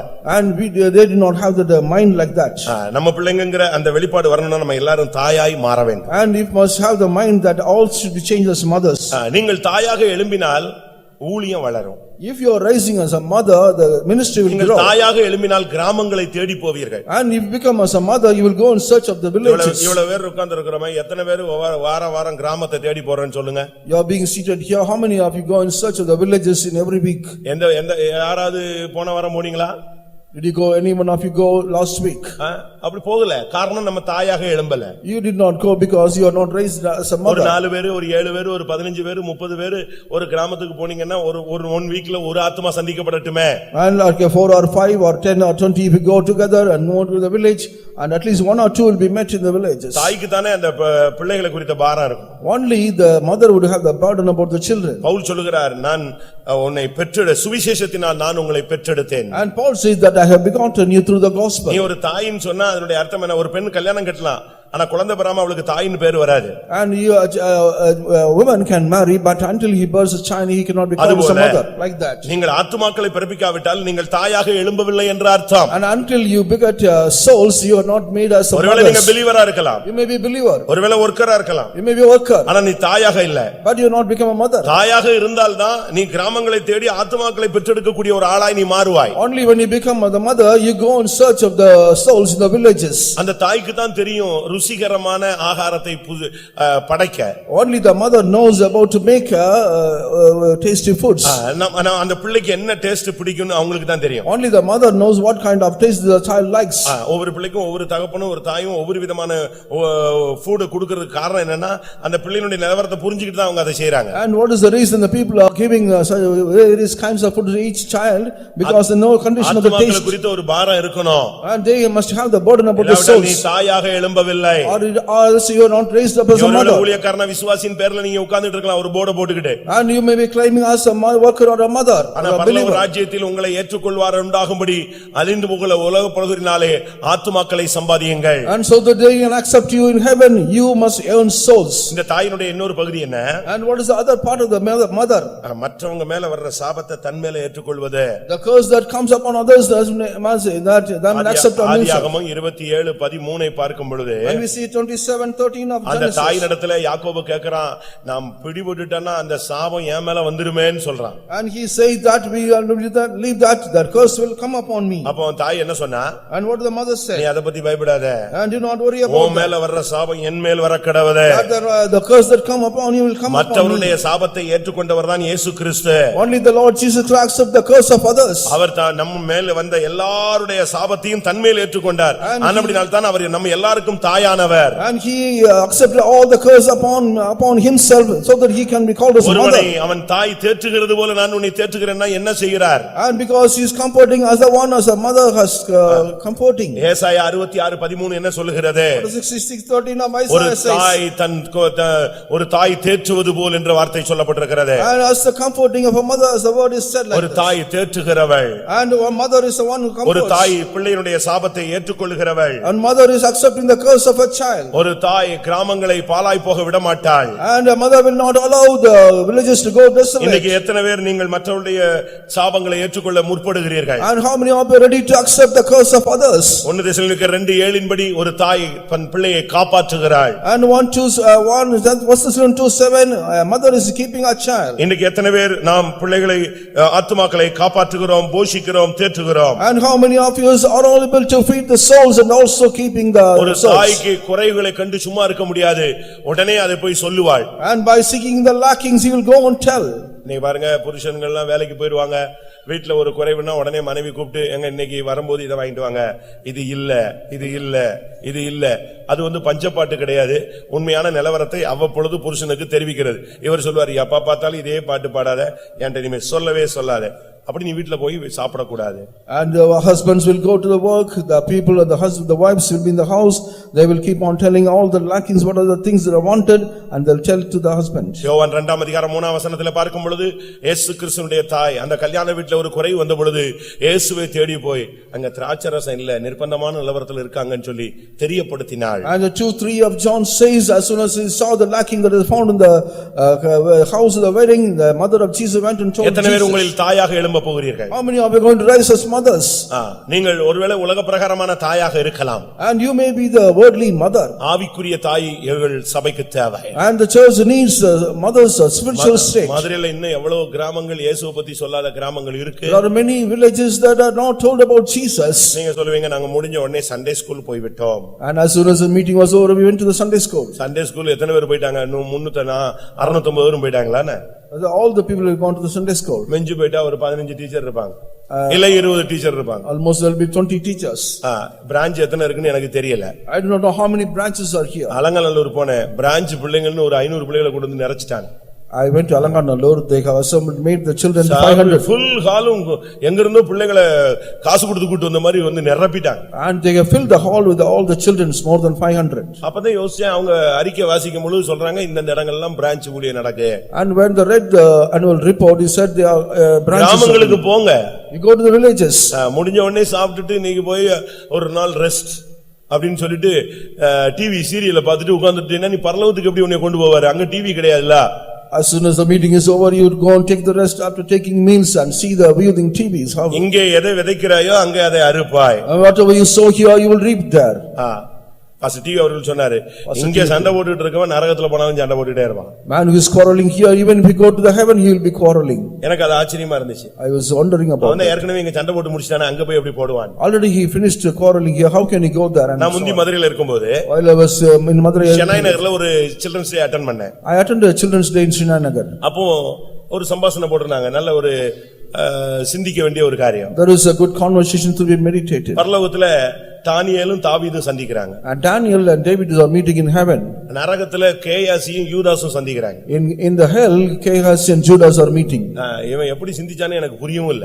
How did he meditate or think about that? தானியேலும் தாவீதும் சந்திக்கிறாங்க. Daniel and David are meeting. தாவீது சொல்றாரு தானியேலை பார்த்து, ஐயோ உங்களை பார்த்து பிரியமான புருஷனேன்னு கர்த்தர் பேசுறார். And looking unto Daniel, David says, the Lord is calling, husband. உடனே தானியேல் சொல்றான், உன்னைய பார்த்து என் இருதயத்துக்கேற்ற மேய்ப்பன்னு கர்த்தர் சொன்னார். And looking unto David, Daniel says, you are after my God's heart. உலகம் முடிகிற வரைக்கும் உள்ள ரகசியங்கள் எல்லாம் தரிசனமா உங்களுக்கு கிடைச்சிருச்சே, எல்லா ரகசியமும் உங்களுக்கு கர்த்தர் வெளிப்படுத்திட்டாரேன்னு தாவீது சொல்றாரு தானியேலை பார்த்து. And looking unto Daniel, David says, the Lord has revealed all the mysteries of this world. தானியேல் சொல்றாரு, என்னுடைய வாழ்க்கையில ஒரு சங்கீதம் கூட நான் பாடினது கிடையாது, நீ 150 சங்கீதம் பாடியிருக்க, எவ்வளவு அருமையா கர்த்தரை பாடியிருக்க. But Daniel says, I have not sung even one song, but you have sang 150 இது songs. பரலோகத்துல ஒருவர் மேன்மைப்படுத்துகிற ஒரு தன்மை. And this is that making themselves great in heaven. நரகத்துல பார்த்தா See in the hell, கேயாசியும் யூதாசும் சந்திக்கிறாங்க. Gehazi and Judas are meeting. யூதாஸ் சொல்றாரு, ஏன்னா எங்க இருந்து வந்தேன்னு உண்மையை சொல்ல வேண்டியதானே, நானு போய் அங்க காசு வாங்கிட்டு வந்தேன்னு சொல்ல வேண்டியதானே அப்படின்னு கேயாசி And கேக்குறாரு. யூதாஸ் கேக்குறாரு Gehazi. Looking unto Gehazi, Judas asking that you have gone to you have got the our money. கேட்ட உடனே பயந்து போய் நான் எங்கேயும் போலன்னு சொல்லிட்டேன். ஆனா உன்னை மாதிரி மீட்பரையே வித்துட்டு வந்தவன நான் எங்கேயுமே பார்த்தது கிடையாதுங்கறான். But as soon as they asked me, I said, I know, but I have not seen the person that you have and foretold about the Redeemer. உடனே அவன் சொல்றான், உனக்கு கர்த்தர் கொடுத்த பனிஷ்மெண்ட் குஷ்டரோகம் சரியான பனிஷ்மெண்ட்னு யூதாஸ் சொல்றாரு. Judas saying that the punishment the Lord gave you is a leprosy, it's a good punishment. உனக்கு கிடைச்ச பனிஷ்மெண்ட் என்ன, கயிறுல தொங்கி தலைகீழ குடல் வெட்டி சாத்தியா, அது என்ன பெரிய பனிஷ்மெண்ட் கம்மியா? And this is not the great punishment that what you have met by அப்பனா யோசிச்சேன், ஓஹோ பரலோகத்துல போனாலும் இவங்க ஒருத்தர் மேன்மைப்படுத்துவாங்க, நரகத்துல போனாலும் ஒருத்தர் அடிச்சுக்குவாங்க. And even if you go to heaven, they will think about the greatness of each other. And they go to the hell, they will quarrel with each other. அப்ப புருஷனும் மனைவியும் தகப்பனும் தாயும் இல்லாவிட்டா சகோதர சகோதரிகள் அண்ணன் தம்பி அக்கா தங்கச்சி சொத்துக்காக அவனுக்காக இதுக்காக சண்டையை போட்டு கிடந்துட்டு கடைசியில் நரகத்துல போய் இதே சண்டை தான், எனக்கு 2 அடியை விட்டு விட்டாய் 7 அடியை பிடித்து கொண்டாய், நான் இப்படித்தான் சண்டை போட்டு கிடக்க போறீங்க. They are quarreling here for the sake of the land and also piece of land. Even if you go to the hell, they will keep on quarreling with each other. வஞ்சிக்கிற ஆவிகள் இன்னைக்கு சபைக்குள்ளேயும் இருக்கிறதே. Even the spirit of deceitfulness is found in also in church. தாயாக எழும்புங்கள். You rise up as mothers. தாய்க்கு தான் தன்னுடைய பிள்ளையினுடைய உண்மை தெரியும். Only the mother knows the true condition of அழிந்து her போகிற child. ஆத்துமாக்களை குறித்த ஒரு பாரம் உனக்கு வேணும். You must have the burden about the perishing souls. தாய் தான் பிள்ளையை காப்பாற்றுகிறவள், பிள்ளையை தேற்றுகிறவள், பிள்ளையின் மேல் வருகிற சாபத்தை ஏற்றுக்கொள்ளுகிறவள். And only the mothers knows about the child's condition and feeding them and also taking burden and taking all the curses from a child. அடுத்ததாக முதலாம் சாமுவேல் 2ஆம் அதிகாரம் 35ஆம் வசனம். 1 Samuel 2:35. அடுத்து நாம் எழும்ப வேண்டியது என்ன தன்மையில் எழும்ப வேண்டும்? What is the thing that we got to raise up? கர்த்தருடைய புயமா எழும்ப வேண்டியவர்கள் எப்படி எழும்ப வேண்டும்? The people who have raised up at the hands of God, how they must rise up? நான் என் உள்ளத்துக்கும் என் சித்தத்துக்கும் ஏற்றபடி செய்யத்தக்க உண்மையான ஒரு ஆசாரியனை எழும்ப பண்ணி அவனுக்கு நிலையான வீட்டை கட்டுவேன். And I will raise me up a faithful priest that shall do according to that which is my heart and in my mind, and I will build him a sure house. ஆசாரியனாய் எழும்புங்கள். You rise up as a priest. நான் ஒரு ஆசாரியனை எழும்ப பண்ணுவேன். And I will make a priest to rise up. எப்படிப்பட்ட ஆசாரியன்? What kind of priest he is? என் உள்ளத்துக்கும் என் சித்தத்துக்கும் ஏற்றபடி செய்யத்தக்க உண்மையான ஒரு ஆசாரியன். And he shall do according to that which is in mine heart and my mind. ஆசாரியனாய் எழும்பினால் உனக்கு நிலையான வீடு கட்டப்படும். And if you are raised up as a priest, there will be a building. பரலோகத்துல ஒரு நிலையான வீடு உனக்கு வேணும்னா நீ இந்த உலகத்துல ஒரு ஆசாரியனாய் எழும்ப வேண்டும். If you want to have a sure house in heaven, you must rise up as a priest in this ஆசாரியன் world. சொன்ன உடனே நீங்க ஊழியக்காரன் என்று மட்டும் எடுத்துக்கொள்ள வேண்டாம். Do not think the workers are called as a priest. வெளிப்படுத்தல் 1ஆம் அதிகாரம் 6ஆம் வசனத்தை பார்க்கும் பொழுது When we look at 1:6 of Revelation, அங்கே வேதம் என்ன சொல்லுகிறது? what the word of God says here? அவருடைய இரத்தத்தினால் நம்மை கழுவி ராஜாக்களும் ஆசாரியர்களுமாய் நம்மை மாற்றினார். And he cleansed with his blood and made us a priest and also. இயேசுவின் இரத்தத்தினாலே கழுவப்பட்ட ஒவ்வொருவரும் ஆசாரியர்கள். And all the people are washed by the blood of Jesus are priests. இந்த உலகத்துல நாம் எல்லாரும் ஆசாரியர்களாக மாற்றப்பட்டவர்கள். And in the world all of us are changed as a priest. ஆரம்ப காலங்களிலே ஆசாரியர்கள் ஒரு பெருந்திரள் கூட்டம் இருந்தார்கள். In the earlier days a multitude of people are found as a priest. நாமும் இந்த நாட்களிலே இயேசுவின் இரத்தத்தினால் கழுவப்பட்டவர்கள் எல்லாரும் தேவனுடைய ஆசாரியர்கள். All the people washed by the blood of Jesus are called the priests. இன்றைக்கு எத்தனை பேர் ஆசாரியர்களாய் மாற உங்களை ஒப்புக்கொடுக்கிறீர்கள்? How many of you surrender yourself not to become as a priest? ஆசாரியன் என்று சொன்னால் அவனுக்கு ஒரு பிரமாணம் உண்டு. If he is called as a priest, he has a law. அவனுக்கு ஒரு ஆராதனை உண்டு. He has a worship. அவனுக்கு ஒரு ஆளுகை உண்டு. He has a reign. அவனுக்கு ஒரு வாழ்க்கை உண்டு. He has a life. அவன் எப்படியும் வாழ முடியாது. He cannot live as he likes. இப்படித்தான் வாழணும். He has to live according to this. எங்கேயும் வாழ முடியாது. He cannot live anywhere. அவன் இங்கதான் வாழணும். Only he must live here. அவனுக்கு எழும்புனா ஒரு பிரமாணம், உட்கார்ந்தா ஒரு பிரமாணம். If he rise up, there is a law. If he sits, there is another law. ஆசரிப்பு கூடாரத்துக்குள்ள போகணும்னா அதுக்கு ஒரு பிரமாணம் இருக்கு. If you want to enter the tabernacle, there is a law. பலி செலுத்தணும்னா அதுக்கு ஒரு பிரமாணம் If you want to offer இருக்கு. sacrifice, there is a law. பரிசுத்த ஸ்தலத்துக்குள்ள போகணும்னா அதுக்கு ஒரு Dress இருக்கு. And if you want to go to the holy place, there is a dress code. மகா பரிசுத்த ஸ்தலத்துக்குள்ள போகணும்னா அதுக்கு ஒரு பரிசுத்தம் இருக்கு. And if you want to go to the most holy place, there is a holiness required for that. அவன் எப்பொழுதும் ஆசரிப்பு கூடாரத்துக்கு அடுத்த காரியங்களிலேயே தான் இருக்கணுமே தவிர உலக காரியங்கள்ல தலையிட முடியாது. And he will always be found only the matters regarding the tabernacle. He cannot go to the worldly matter. நாம் ஒரு ஆசாரியர்களா எழும்ப வேண்டிய நேரம் இதுதான். This is the time that you have to rise up as a priest. ஆண்டவர் நம்மை தன்னுடைய இரத்தத்தினாலே கழுவி நம்மை ஆசாரியர்களாய் மாற்றி The இருக்கிறார். Lord has washed us with his blood and made us a priest. அப்படி ஆசாரியனாய் மாறினால் என்ன நடக்கும்? If we are become as a priest, what will happen? அது ரொம்ப முக்கியமானது. That is very important. ஆசாரியனாய் நாம் மாறும் பொழுது When we become as a priest, நம்முடைய வாழ்க்கை எப்படி மாறுகிறது? how will our life is changed? ஆசாரியனாய் மாறும் பொழுதுதான் நமக்கு ஒரு பெரிய விடுதலை கிடைக்கிறது. When we become as a priest, there is a great deliverance for us. எபிரேயர் 9:11 வசனத்தை பார்க்கும் பொழுது When we see 9:11 of Hebrews, கிறிஸ்துவானவர் வரப்போகிற நன்மைகளுக்குரிய ஆசாரியர். and Christ is a priest of the thing that you are going to உன்னை come. ஆசாரியனாய் மாற்றினதுக்கு காரணம் வரப்போகிற நன்மைக்கு நீ ஒரு ஆசாரியனாய் மாறுகிறாய். The Lord has changed you as a priest so that you can be a priest. The things ஒரு that are going to ஆசாரியன் come. மூலமாய் தான் கர்த்தர் நன்மையானதை செய்ய முடியும். அவனுக்கு தான் கர்த்தர் பெரிய காரியங்களை நடப்பிக்க And முடியும். only through the priest the Lord can make all the good things. Only through him the Lord can do that. வரப்போகிற நன்மைகளுக்குரிய பிரதான ஆசாரியர். And the high priest that is going for the greater good things that are going to இன்னைக்கு come. நம்மில் எத்தனை பேர் ஆசாரியர்களாய் மாற்றப்பட்டிருக்கிறோம்? How many of us made us a priest today? இயேசுவின் இரத்தத்தினால் என்னை கழுவி இருக்கிறார் என்று எத்தனை பேர் சொல்ல முடியும்? How many of you can say the Lord has washed with his blood? 1 பேதுரு 2:5 வசனத்தை பார்க்கும் பொழுது When we see 1 Peter chapter 2 verse 5, பரிசுத்த ஆசாரிய கூட்டம் என்று சொல்லப்பட்டிருக்கிறது. and there is called a holy priesthood. ஒரு தேவனுடைய பிள்ளையை ஆசாரியனாய் மாற்றுகிறது பரிசுத்த ஆசாரியனாய் மாற்றுகிறார். And the Lord is changing a priest into a most holy priesthood. இந்த மார்க்கத்தினுடைய பெயர் பரிசுத்த மார்க்கம். And the path of this path is holy. ஒரு வழி உண்டு, அது பரிசுத்த வழி என்று எண்ணப்படும். And there is a way, it's called a holy way. தீட்டுள்ளவன் அதிலே பிரவேசிப்பது இல்லை. And the people who are defiled cannot enter there. இந்த கூட்டத்துக்கு பெயர் பரிசுத்த ஆசாரிய கூட்டம். And this group is called the holy priesthood. நாம் ஒரு சாதாரண ஆசாரியர்கள் அல்ல. We are not ordinary priests. ஏதோ பைபிள் எடுத்துட்டோம் ஒரு பிரசங்கம் பண்றோம் அது ஒரு ஊழியம் நினைச்சிட கூடாது. Taking of the Bible and preaching is not a ministry. தமிழ்ல சொல்லுவான் தடி எடுத்தவன் எல்லாம் தண்டல்காரன் ஆயிட்டான்னு சொல்லி. And in Tamil they will say all the people are taken the road. Bible எடுத்தவன் எல்லாம் நம்ம போதகராய் மாறிவிட முடியாது. By taking the Bible we cannot become the preacher. நல்லா கவனிச்சுக்கணும். Listen carefully. அதிக ஆக்கினை அடைவோம் என்பதை அறிந்து உங்களில் அநேகர் போதகர் ஆகாது இருப்பீர்களாக. Many of you should not become the priest so that we can be before the condemnation. 1 பேதுரு 2:9 பார்க்கும் பொழுது When we see 2:9 of 1 Peter, ராஜரீகமான ஆசாரிய கூட்டம். and the royal priesthood. எவ்வளவு அருமையான வார்த்தைகள் சொல்லப்பட்டிருக்கிறது. And see what a good வரப்போகிற நன்மைகளுக்குரிய ஆசாரியன். And the people that good things are going to come. பரிசுத்த ஆசாரியன். And the holy priest. அடுத்து சொல்லப்பட்டிருக்கிறது அவனை குறித்து ராஜரீகமான ஆசாரியன். And about him it is said a royal priesthood. அடுத்ததாக எபிரேயர் 4:15 பார்க்கும் பொழுது When we see 4:14 of பாவம் இல்லாத ஒரு வாழ்க்கை. a life without any sin. எபிரேயர் 4:15 சொல்லுகிறது. And 4:15 of Hebrews says. அங்க என்ன சொல்லப்பட்டிருக்கிறது? And what is mentioned here? பாவம் இல்லாத ஆசாரியன். And a priest without any sin. நீங்கள் ஆசாரியனாய் எழும்பினால் பாவம் இல்லாத ஒரு வாழ்க்கைக்கு நீங்கள் அடியெடுத்து வைக்க வேண்டும். And if you rise as a priest you must step into the place where இயேசுவின் இரத்தத்தினால் நம்மை கழுவினது எதற்காக? what for the Lord has cleansed us with the பரிசுத்த வாழ்க்கை வாழும்படியாக. so that we can lead a holy life. அதுதான் ரொம்ப முக்கியமானது. That is very important. நீங்கள் எப்பொழுது பைபிளை இயேசுவின் இரத்தத்தினால் கழுவப்பட்டீங்களோ அன்னைக்கு நீங்க ஒரு ஆசாரியன். As soon as you are washed by the blood of Jesus on the day you become a priest. அதற்கு பின்பு எப்பொழுதும் பரிசுத்த ஸ்தலத்தினுடைய திருப்பணிகளுக்கு அடுத்த காரியத்தில் மட்டும்தான் உங்களை ஈடுபடுத்திக் கொள்ள வேண்டும். And after that you must make us involved in only the holy matters of the God. நீ ஆசாரியனானால் உனக்கு ஒரு Dress இருக்கு. If you are a priest you have a dress for them. அந்த Dress தான் நீ போடணும். You have to wear only that dress. அப்படிதான் Bible சொல்லுகிறது. The word of God says like this. ஆசாரியனுடைய ஒவ்வொரு பகுதியிலும் அது ஒரு பெரிய subject. And each part of the priest is a different subject. எபிரேயர் 2:17 வசனத்தை பார்க்கும் பொழுது 2:17 of Hebrews is when உன் ஆசாரியன் என்பவன் உண்மை உள்ளவன். and a priest is a man as a faithful.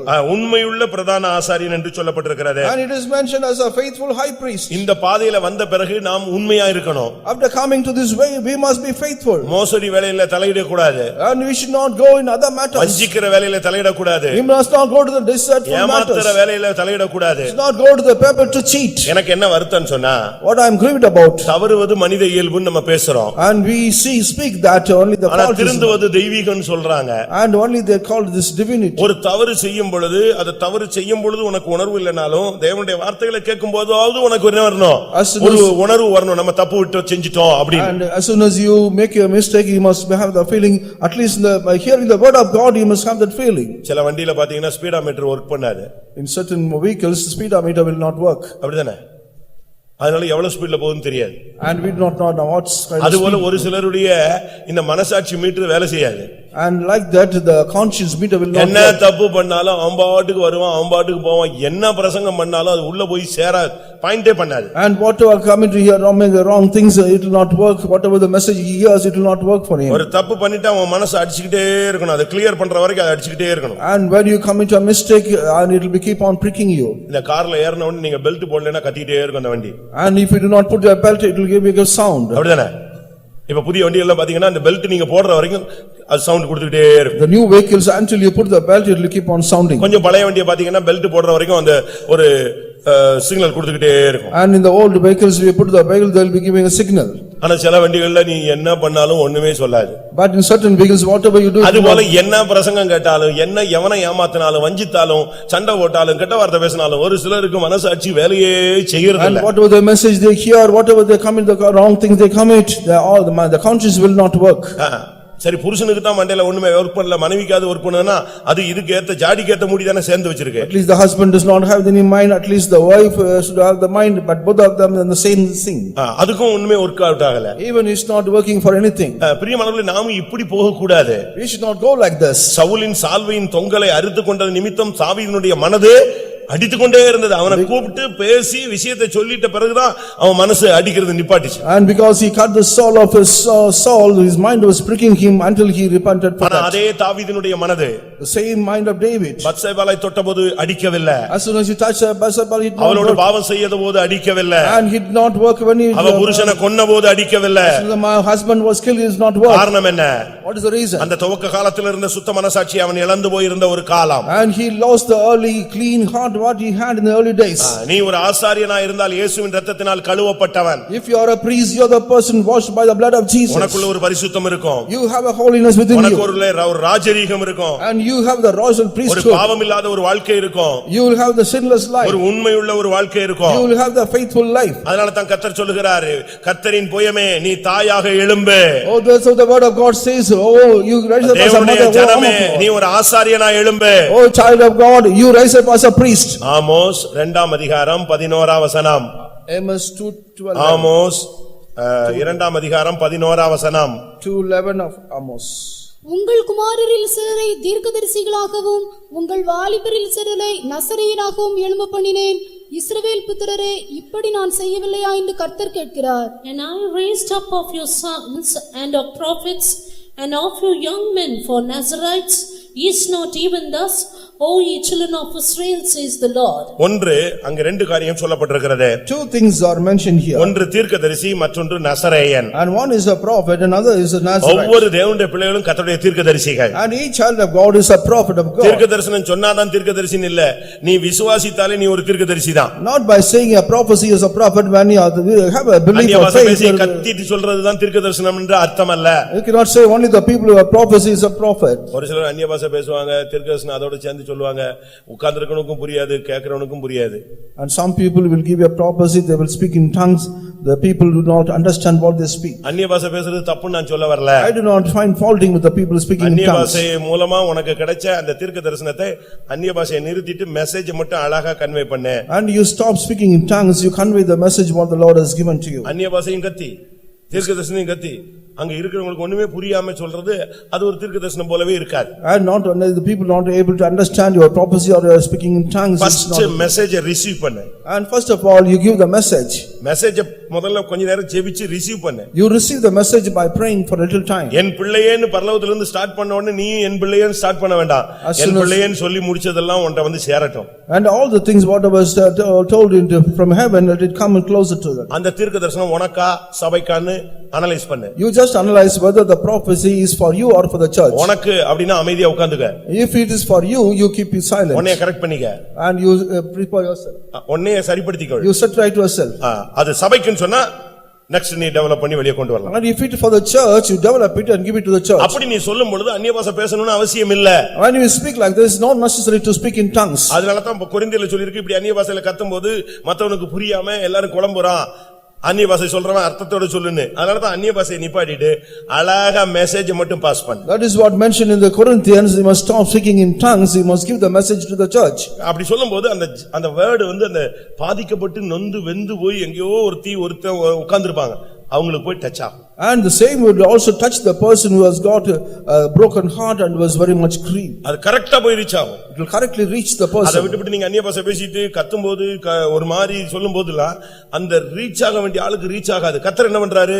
ஐயோ இவன்ட்ட போய் நான் கொடுத்துட்டானே, வார்த்தையை அழிச்சிட்டானே, அப்ப இன்னொரு ஆளை எழுப்பணும். Will still keep on speaking in tongues, not able to reach the person. What is the message?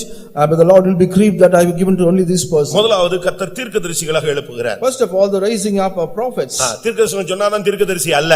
Only the prophecy given prophecy. கர்த்தருடைய வார்த்தையின்படி நடக்கிற ஒவ்வொருவருமே தீர்க்கதரிசிகள். The people who live according to the word of God are prophets. நீங்க பைபிள்ல படிச்சு பாருங்க. You just read the word of God. Abraham எங்கேயாவது தீர்க்கதரிசனம் சொன்னாரா? Whether Abraham give a prophecy anywhere? இல்ல. Not. ஆனா அவன் மனைவி விஷயத்துல கர்த்தர் பேசும் பொழுது பார்வோன்ட்ட சொல்றாரு, அந்த அபிமெலேக்கிட்ட சொல்றாரு, அவன் ஒரு தீர்க்கதரிசின்னு சொல்றாரு. In the matter of his wife told him to Abimelech, he says he is a prophet. அவன் ஒரு தீர்க்கதரிசி. He is a prophet. ஆனா நீங்க பைபிள் முழுசும் படிச்சு பாத்தீங்கன்னா அவன் தீர்க்கதரிசனம் சொன்னதாக இல்ல. But in the whole Bible you cannot see him that he is a prophet. அப்படினா அவன் என்ன தீர்க்கதரிசி? And if it is a how he is a கர்த்தருடைய வார்த்தையை நம்பி முன்னேறி கொண்டே இருக்கிறான், அவன் ஒரு தீர்க்கதரிசி. And believing in the word of God he keep progressing, but he is a prophet. ஒரு தரிசனம் பெற்றவன் தீர்க்கதரிசி. And a man got a confirmed or a firm vision, he is a prophet. இருக்கிறத தரிசிக்கிறவன் தான் தீர்க்கம். ரொம்ப தீர்க்கமா தெளிவாக ஒரு தரிசனம் அவனுக்கு. The people who see a thing that is far off, that is a prophet. Bible அப்படிதான் அவனை குறித்து சொல்லுகிறது. Only the word of God says about him like this. ஆதியாகமம் 20ஆம் அதிகாரம் 7ஆம் வசனத்திலே அவளை அனுப்பிவிடு, அவன் ஒரு தீர்க்கதரிசி. In 27 of Genesis it is said, you send him off, he is a prophet. ஆதியாகமம் 20:7 அந்த வார்த்தையை நாம் பார்க்கலாம். We see that word in 27 of Genesis. இன்னைக்கு எத்தனை பேருக்கு நீங்கள் தீர்க்கதரிசிங்கறதை நீங்க உணர்றீங்க? How many of you realize that you are a prophet? இப்ப நம்ம விசுவாசிகள் எங்கள்ட்ட சிலர் வர்றாங்க. Some believers are coming to சில காரியங்களை பேசுறாங்க. And they speak to a certain things. நாங்க உடனே சொல்றோம் அது உங்களுக்கு நடக்கும், நீங்க போய்ட்டு வாங்கன்னு சொல்றோம். அது ஒரு விசுவாசத்தின் வார்த்தை. And with the belief serving the faithful words, we said that will come to pass. அது அப்படியே நடக்கு. But it's all happening like that. அதுக்கு ஒரு அந்நிய பாஷை பேசி தான் நீ போய்ட்டு வான்னு சொல்லணும் இல்ல. நீ போய்ட்டு வான்னு ஒரு விசுவாசத்தோட சொல்லும் பொழுது அது போய் நிறைவேறும் பொழுது அவங்க அதை தீர்க்கதரிசனமா எடுக்கறாங்க. And not by filling in the spirit and speaking in tongues must say, but when we say the faithful words, they believe that and it will happen to them. நீ ஒரு தீர்க்கதரிசியாக எழும்ப வேண்டிய நேரம் வந்து விட்டது. This is the time that has come that you must rise up as a prophet. எல்லாருக்கும் கர்த்தருடைய வார்த்தை உண்டு. For everyone there is a word of God. எல்லாரும் பேசுறது இல்ல. And nobody is speaking. அதான் problem. What is the problem? இன்னைக்கு எத்தனை பேர் நீங்க கர்த்தருடைய வார்த்தையை பேசுறீங்க? How many of you heard the word of God today? நான் 600 பேர் உட்கார்ந்திருக்கீங்களே, உங்களோட கர்த்தர் ஒரு வார்த்தை கூட இந்த ஆராதனையில பேசல. At least 400 people are being seated here, at least one word of the Lord did not the Lord speak to you. உபாகமம் 18ஆம் அதிகாரம் Deuteronomy chapter 18. 15ஆம் வசனத்தை பார்க்கும் பொழுது, when you look at the verse 15. உபாகமம் 18:15. 18:15 of Deuteronomy. உன் தேவனாகிய கர்த்தர் என்னைப் போல ஒரு தீர்க்கதரிசியை உனக்காக உன் நடுவிலே உன் சகோதரரிலிருந்து எழும்ப பண்ணுவார், அவருக்கு செவி கொடுப்பீர்களாக. The Lord thy God will raise up unto thee a prophet from the midst of thee, of thy brethren like unto me, unto him ye shall hearken. உன் சகோதரரிலிருந்து ஒரு தீர்க்கதரிசியை கர்த்தர் உனக்கு நடுவிலிருந்து எழும்ப பண்ணுவார். The Lord the God will raise up unto thee a prophet from the midst of thee. ஒரு வீட்ல ஒரு தீர்க்கதரிசி இருந்தா எப்படி இருக்கும்? If there is a prophet in a house, how it will be? இப்ப நீங்க பாருங்க, எல்லாரும் நம்ம ஆளுங்க கூட எங்கயாவது யாராவது தீர்க்கதரிசி சொல்றான்னா போயிடுறான், குறி கேக்குற மாதிரி புறப்பட்டு போயிடுறான். Even our people also go to certain people who give some prophet. உங்க வீட்லயே ஒரு தீர்க்கதரிசி இருந்தா If there is a prophet in your house, ஏன் உன் புருஷன் தீர்க்கதரிசியா இருந்தா பிரச்சனையே இல்லையே? if your husband is giving a prophecy, உன்னுடைய மனைவி ஒரு தீர்க்கதரிசியா இருந்தா எங்க நீ போக வேண்டிய அவசியம் இல்லையே? if your wife is a prophet, there's no problem. உனக்கு 2-3 பிள்ளைங்க இருக்காங்களே, அவங்க எல்லாம் ஏன் தீர்க்கதரிசிகளா வளர்க்க கூடாது? You have got a 3 or 2 or 3 children, why not you bring them up as a prophet? அப்படி உங்க பிள்ளைகளை வளர்க்க உங்களுக்கு சக்தி இருந்துச்சா? You have the power to bring up a children like நீங்களே this. யோசிச்சு பாருங்க. Just imagine. ஏன் உங்களுடைய பிள்ளைகளை அப்படி வளர்க்க கூடாது? Why you should not bring up a children like that? அப்படி வளர்க்க முடியாதா? Can you not do that? நிச்சயமாய். Surely. ஒரு வீட்ல 4 பொம்பளை பிள்ளைங்க இருந்தாங்க. There were 4 4 பிள்ளைகளும் தீர்க்கதரிசிகள். and all the 4 children were the prophets. அப்போஸ்தலர் 21 அதிகாரம் 9 வசனம். 21:9 of Acts of Apostles. அப்போஸ்தலர் 21:9. 21:9 of Acts of Apostles. தீர்க்கதரிசனம் சொல்லுகிற கன்னியாஸ்திரிகளாகிய 4 குமாரத்திகள் அவனுக்கு இருந்தார்கள். And the same man had 4 daughters, virgins which did prophesy. 4 பிள்ளைகள் எப்படி இருந்தாங்களா? All the 4 girls, how they were. ஒரு வீட்ல 4 பிள்ளைங்க, 4 பிள்ளைகள் எப்படி இருந்துச்சு? And how the 4 daughters were there. Pastor பிலிப்புடைய சுவிசேஷகன் பிலிப்புனுடைய 4 பெண் பிள்ளைகள். And the prophet or the is the 4 daughters of Philip.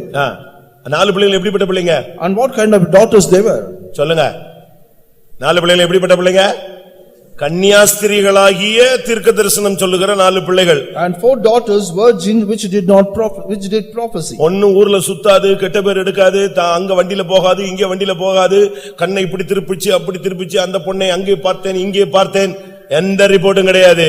4 பிள்ளைகளும் கன்னியாஸ்திரிகளாக அந்த தகப்பன் வளர்த்தான். And the father brought all the 4 daughters virgin which did prophecy. உனக்கு இருக்கிற பிள்ளை அப்படி வளர்க்க உனக்கு சக்தி இருக்கா? Do you have the power to bring up a children like அப்படி this? வளர்த்தாயா?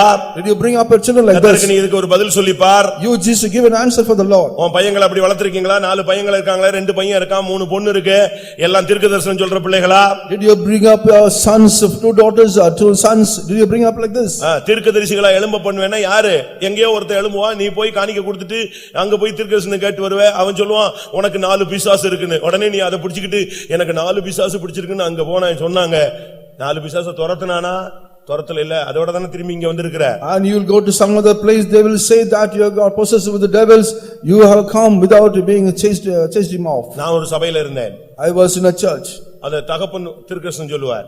And father used to give a prophecy. அடுத்து தாய் தீர்க்கதரிசனம் சொல்லும். And mother is also giving a prophecy. அவங்களுக்கு 2 பொண்ணு ஒரு பையன். அடுத்து வரிசையா 2 பிள்ளைகளும் 2 அந்த பையனை சாட்சி சொல்லுவாங்க. 5 பேரும் ஒரு சண்டே சர்வீஸ்ல தீர்க்கதரிசனம் சொல்லுவாங்க. And 2 daughters and one son, all the 5 will give a prophecy in the Sunday church. எப்படிப்பட்ட ஒரு காலம். And what kind of time is it? யோசிச்சு பாருங்க. Just imagine. தீர்க்கதரிசனம் சொல்லுகிற கன்னியாஸ்திரிகளாகிய 4 பெண் பிள்ளைகள் அவனுக்கு இருந்தார்கள். And he had 4 virgin daughters giving prophecy. திருப்பி அப்பா அற்புதம் செய்யாம என்ன செய்வாரு? And what will not the father do as a miracle? பிலிப்பு செய்த அற்புதங்களை கண்டு தேசமே மகிழ்ந்தது. And the whole land rejoiced, oh the miracles done by Philip. அவன் கை வச்சா சுகம் கிடைக்கும், அவன் தொட்டா பிசாசு ஓடும். அநேக அற்புதங்கள் நடந்தது, மந்திரவாதிகள் ரட்சிக்கப்பட்டார்கள். காரணம் பிள்ளைகளுடைய prayer life. And many people were saved, many people were healed as soon as he touched many, and the demons were cast away. தீர்க்கதரிசிகளாக நம்முடைய பிள்ளைகள் மாற வேண்டும். Our children should become as such prophets. இன்னைக்கு நமக்கு அப்படிப்பட்ட தீர்க்கதரிசனம் இருக்கா? And whether we have got such kind of prophets. பிள்ளைகளே, நான் உங்கள் மத்தியில் வந்திருக்கிறேன். இது தீர்க்கதரிசனம் இல்ல. நீ என்ன சொல்றது? 2 பேர் வந்தாலே அவர் வந்துறாரு. நீ புதுசா ஒரு தீர்க்கதரிசனம் சொல்ல வேண்டிய அவசியம் இல்ல. My children, I have come into the midst. It is not a prophecy, he is already there because the word of God. ரகசியங்களை வெளிப்படுத்துறது தான் தீர்க்கதரிசியுடைய வேலை. Only the duty of the prophets, you must reveal the secret. அப்படிதானே வேதம் சொல்லுகிறது. Did not the word of God say that? எபேசியர் 3 அதிகாரம் 6 வசனத்தை பார்க்கும் பொழுது, when you see Ephesians 3:6, வேதம் என்ன சொல்லுகிறது? what does the word of God say? ரகசியங்களை தீர்க்கதரிசிகள் மூலமாய் கர்த்தர் வெளிப்படுத்துகிறார். The Lord is revealing the secret through the prophets. ஆவிக்குரிய தேவனுடைய ஜனங்கள் தீர்க்கதரிசிகளாக மாற வேண்டும். And the spiritual children of God should become as a prophet. இந்த ரகசியம் பரிசுத்த அப்போஸ்தலருக்கும் தீர்க்கதரிசிகளுக்கும் ஆவியானவராலே வெளிப்படுத்தப்பட்டிருக்கிறது. And this secret is being revealed through the Holy Spirit. ஒரு தீர்க்கதரிசனம் போதும் ஒரு சர்ச்சை டெவலப் பண்றதுக்கு. And one prophecy is enough in order to develop one church. ஒரு தீர்க்கதரிசனம் சொன்னா போதும், கல்லாதவனோ படித்தவனோ படியாதவனோ அவிசுவாசி வந்திருந்தானா அந்த ஒரு தீர்க்கதரிசனம் டச் பண்ணிச்சுனா முகம் குப்புற விழுவான் என்று முதலாம் கொரிந்தியர் சொல்லுகிறது. And First Corinthians says one prophecy is enough, whether he is a rich or the learned or illiterate, and he will prostrate before the முதலாம் கொரிந்தியர் 14 அதிகாரத்திலே பார்க்கும் பொழுது, when you see First Corinthians chapter 14, 24 என்ன சொல்லுகிறது? what does the word 24 says? ஒருத்தன் தீர்க்கதரிசனம் தீர்க்கதரிசனம் சொல்லும்போது one person giving a prophecy. அவிசுவாசி இல்லாதவ கல்லாதவன் உள்ளே பிரவேசித்தால் அவன் உணர்த்திவிக்கப்படுவான், நிதானிக்கப்படுவான். And unless if a man enters that, he will be discerned about that. அவனுடைய இருதயத்தின் அந்தரங்கம் வெளியரங்கமாகும். All the secret of his heart will be அவன் revealed. முகங்குப்புற விழுந்து கர்த்தர் இங்க இருக்கிறார்னு சொல்லுவான். And he will prostrate and he will say that அப்படிப்பட்ட தீர்க்கதரிசிகள் இந்த மதுரையில் எழும்ப வேண்டும் என்று ஆவியானவர் பேசுகிறார். Lord, the Spirit of the Lord is speaking such kind of prophecies should rise up from Madurai. யார் மூலமாவும் பேசுவாரு. And he will speak through anyone. ஆனா நீ ஒரு கீழ்ப்படிகிற கழுதையா இருந்தால் போதும். It is enough if you are obeying us. கழுதையா இருந்தா போதும், உனக்கு தகுதி இருக்க வேண்டாம், படிப்பறிவு இருக்க வேண்டாம். ஆனா நீ கர்த்தருடைய வார்த்தைக்கு கீழ்ப்படிகிறவனாய் ஒரு மனுஷனா இருந்தா கர்த்தர் உன் மூலமாய் பேசுவார். And if you are a person obeying to the word of God, means it's enough, the Lord will speak through you. நீங்க யோசிச்சு பாருங்க.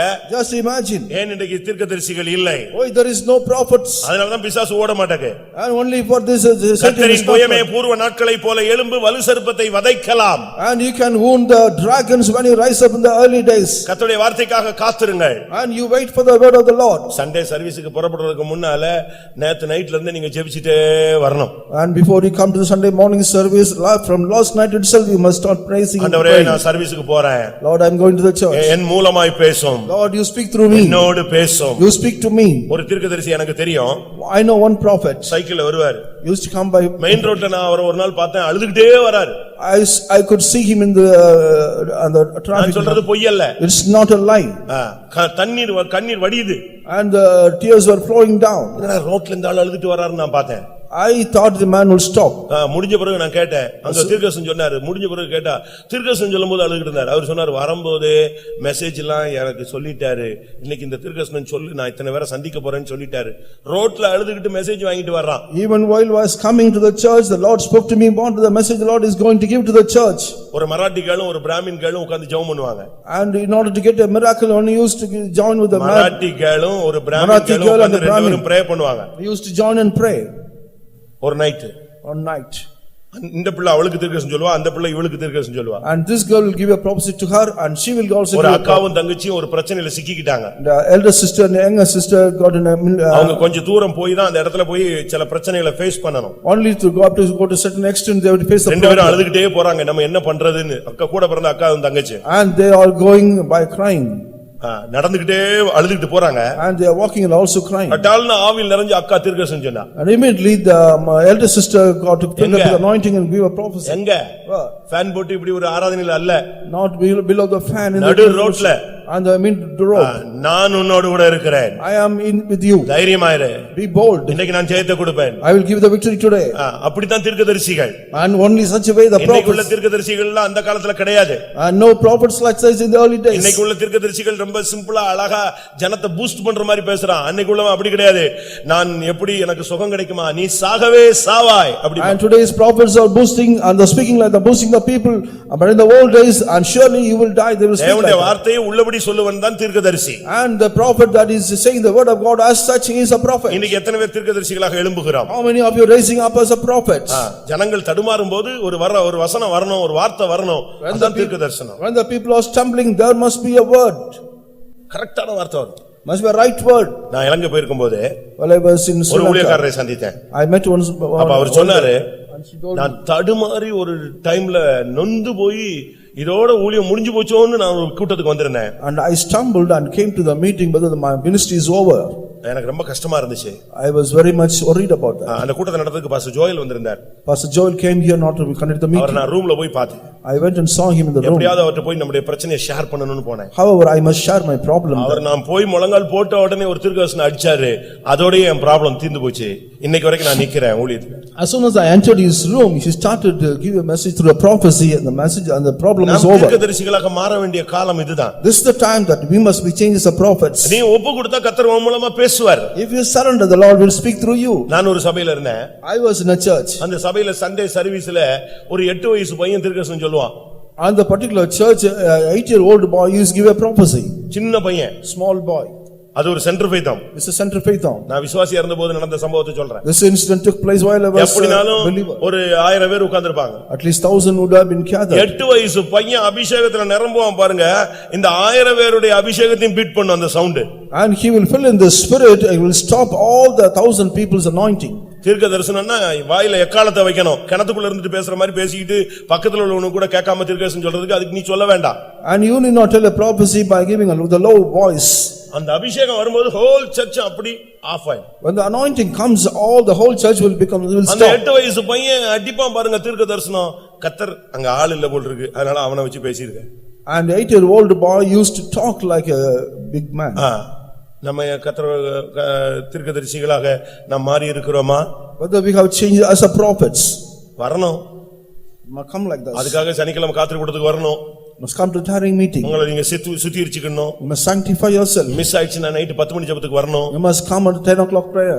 நைட் ஃபுல்லா உட்கார்ந்து ஜெபம் பண்ணணும். Throughout the night you have to pray. நீங்க கரெக்ட்டா தீர்க்கதரிசனம் அடிச்சீங்கன்னா பாட்டு ஒத்து வரும், தீர்க்கதரிசனம் ஒத்து வரும், மெசேஜ் ஒத்து வரும், ஜனங்களுக்கு ஒரு எழுப்புதல் உண்டாயிடும். When you give the right prophecy, the songs and also testimony, the message will come automatically. வேதம் சொல்லுகிறது, நான் தீர்க்கதரிசிகளை எழும்ப பண்ணுவேன், அவர்களுடைய வார்த்தையை நீங்கள் கேளுங்கள். The word of God says, I will raise up the prophets and you hear his words. ஒன்று நீ தாயாய் எழும்புவது. First of all you must be as a இரண்டாவது நீ ஆசாரியனாய் எழும்புவது. Secondly you must rise up as a priest. மூன்றாவது நீ ஒரு தீர்க்கதரிசியாய் எழும்புவது. Thirdly you must rise up as a prophet. மறுபடியும் Amos 2:11 பார்த்தால், உங்களில் அநேகரை நான் நசரேயர்களாய் எழும்ப பண்ணுவேன். And 2:11 Amos says that I will make many of you as a Nazarite. நசரேயன் என்பது பழைய ஏற்பாடோடு முடிந்து விட்டது என்று நாம் எண்ணிவிடக் கூடாது. And we should not think Nazarene is over in the Old Testament. நசரேய விரதம்ங்கிறது ஒரு பிரதிஷ்டையின் விரதம். And Nazarite is a அது ஒரு பிரதிஷ்டை, is a consecration. அது ரொம்ப முக்கியமானது. It's very important. ஒரு தேவனுடைய பிள்ளை என்று சொல்லுகிறவன் அவன் ஒரு பிரதிஷ்டைக்கு உட்பட்டவன். A child of God is only with the consecration. நாம் எல்லாரும் நசரேயர்களாக எழும்ப வேண்டிய டைம் வந்துவிட்டது. The time has come that we must rise up as உங்களில் அநேகரை நான் நசரேயர்களாக எழும்ப பண்ணுவேன். And I will raise you many of you as a Nazarite. பிரதிஷ்டை உள்ள விசுவாசிகள் ஊழியர்கள் நமக்கு தேவை. We need the consecrated ministers as well as the believers. மற்ற ஊழியத்துக்கும் நம்ம ஊழியத்துக்குள்ள வித்தியாசமே பிரதிஷ்டை தான். And the difference of other work and our work is only the consecration. அவங்களும் ஃபீல்ட் வொர்க் பண்றாங்க, நாமளும் ஃபீல்ட் வொர்க் பண்றோம். They do the field work, we also do the field work. ஆனா அவங்களுடைய லைஃப் ஸ்டைல் வேற, நம்ம ஸ்டைல் வேற. But their lifestyle is different, our life is different. அதேபோல நம்ம மற்ற சபை விசுவாசிகளுக்கும் நம்ம சபை விசுவாசிகளுக்கும் லைஃப் ஸ்டைல்ல வித்தியாசம் இருக்கு. அது ஒண்ணே ஒண்ணுதான், பிரதிஷ்டை தான். And there is difference between the lifestyle for other believers and other church believers and our believers because of consecration. இந்த பிரதிஷ்டையில நீ எழும்பி நிக்கணும். And with this consecration you must rise up and stand. நம்ம எல்லாரும் போல வேஷம் போட முடியாது. We cannot be fashioned like other people. உலகத்துக்கு ஒத்த வேஷம் போட முடியாது. And we cannot put on the fashions of the world. தேவபக்தியின் வேஷத்தை தரித்து அதன் பலனை மறுதலிக்க முடியாது. And we cannot deny the power of God by putting on the fashions of சில this world. பிரதிஷ்டைகள் தேவை. We need certain consecrations. நகையை கலத்துவது ஒரு பிரதிஷ்டை. And taking out, removing the jewels is a consecration. அதாவது மருந்து எடுக்காம இருக்கிறது அது ஒரு மனுஷனுடைய பிரதிஷ்டை. And there is another consecration of another man. அது அவங்களுடைய தனிப்பட்ட பிரதிஷ்டை. That is a consecration of each one of them. ஒரு சிலர் செருப்பே போட மாட்டாங்க. Some people will not wear the chappals. ஒரு சிலர் ஒவ்வொரு விதங்களில அவங்களுக்கு ஒரு வியாதி நேரத்துல, ஒரு நெருக்கமான நேரத்துல, ஒரு மரண நேரத்துல, ஒரு கைவிடப்பட்ட சூழ்நிலைகள்ல ஆண்டவருடைய ஆவியானவர் அவங்களோடு என்னென்ன விதத்துல இடைபடுறாரோ அதுக்கு ஏத்த மாதிரி அவங்க என்ன செஞ்சிருவாங்க, பிரதிஷ்டை பண்ணிருப்பாங்க. And in the midst of very very perilous times and also very deathful state they will make some consecration. அது நம்ம குற்றம் சொல்ல முடியாது. And we cannot accuse that. பலியினால் என்னோடு கூட உடன்படிக்கை பண்ணினே என்னுடைய பரிசுத்தவான்களை கூட்டி சேருங்கள் என்று சொல்லும் பொழுது இந்த கூட்டம் எழும்பி போய்டும். And gather my saints that have made a consecration through sacrifice, this group will also go up. ஆனா என்ன பிரதிஷ்டை பண்ணியா அதுல உண்மையாயிரு. And what consecration you have made, you be faithful. நீ நசரேயனாய் எழும்ப வேண்டிய டைம் வந்து விட்டது. Time has come, you must rise up as Nazarite. ஆனா பைபிள்ல கீழ உள்ள வசனம் படிச்சு பாத்தீங்கன்னா பரிதாபமா இருக்கும்.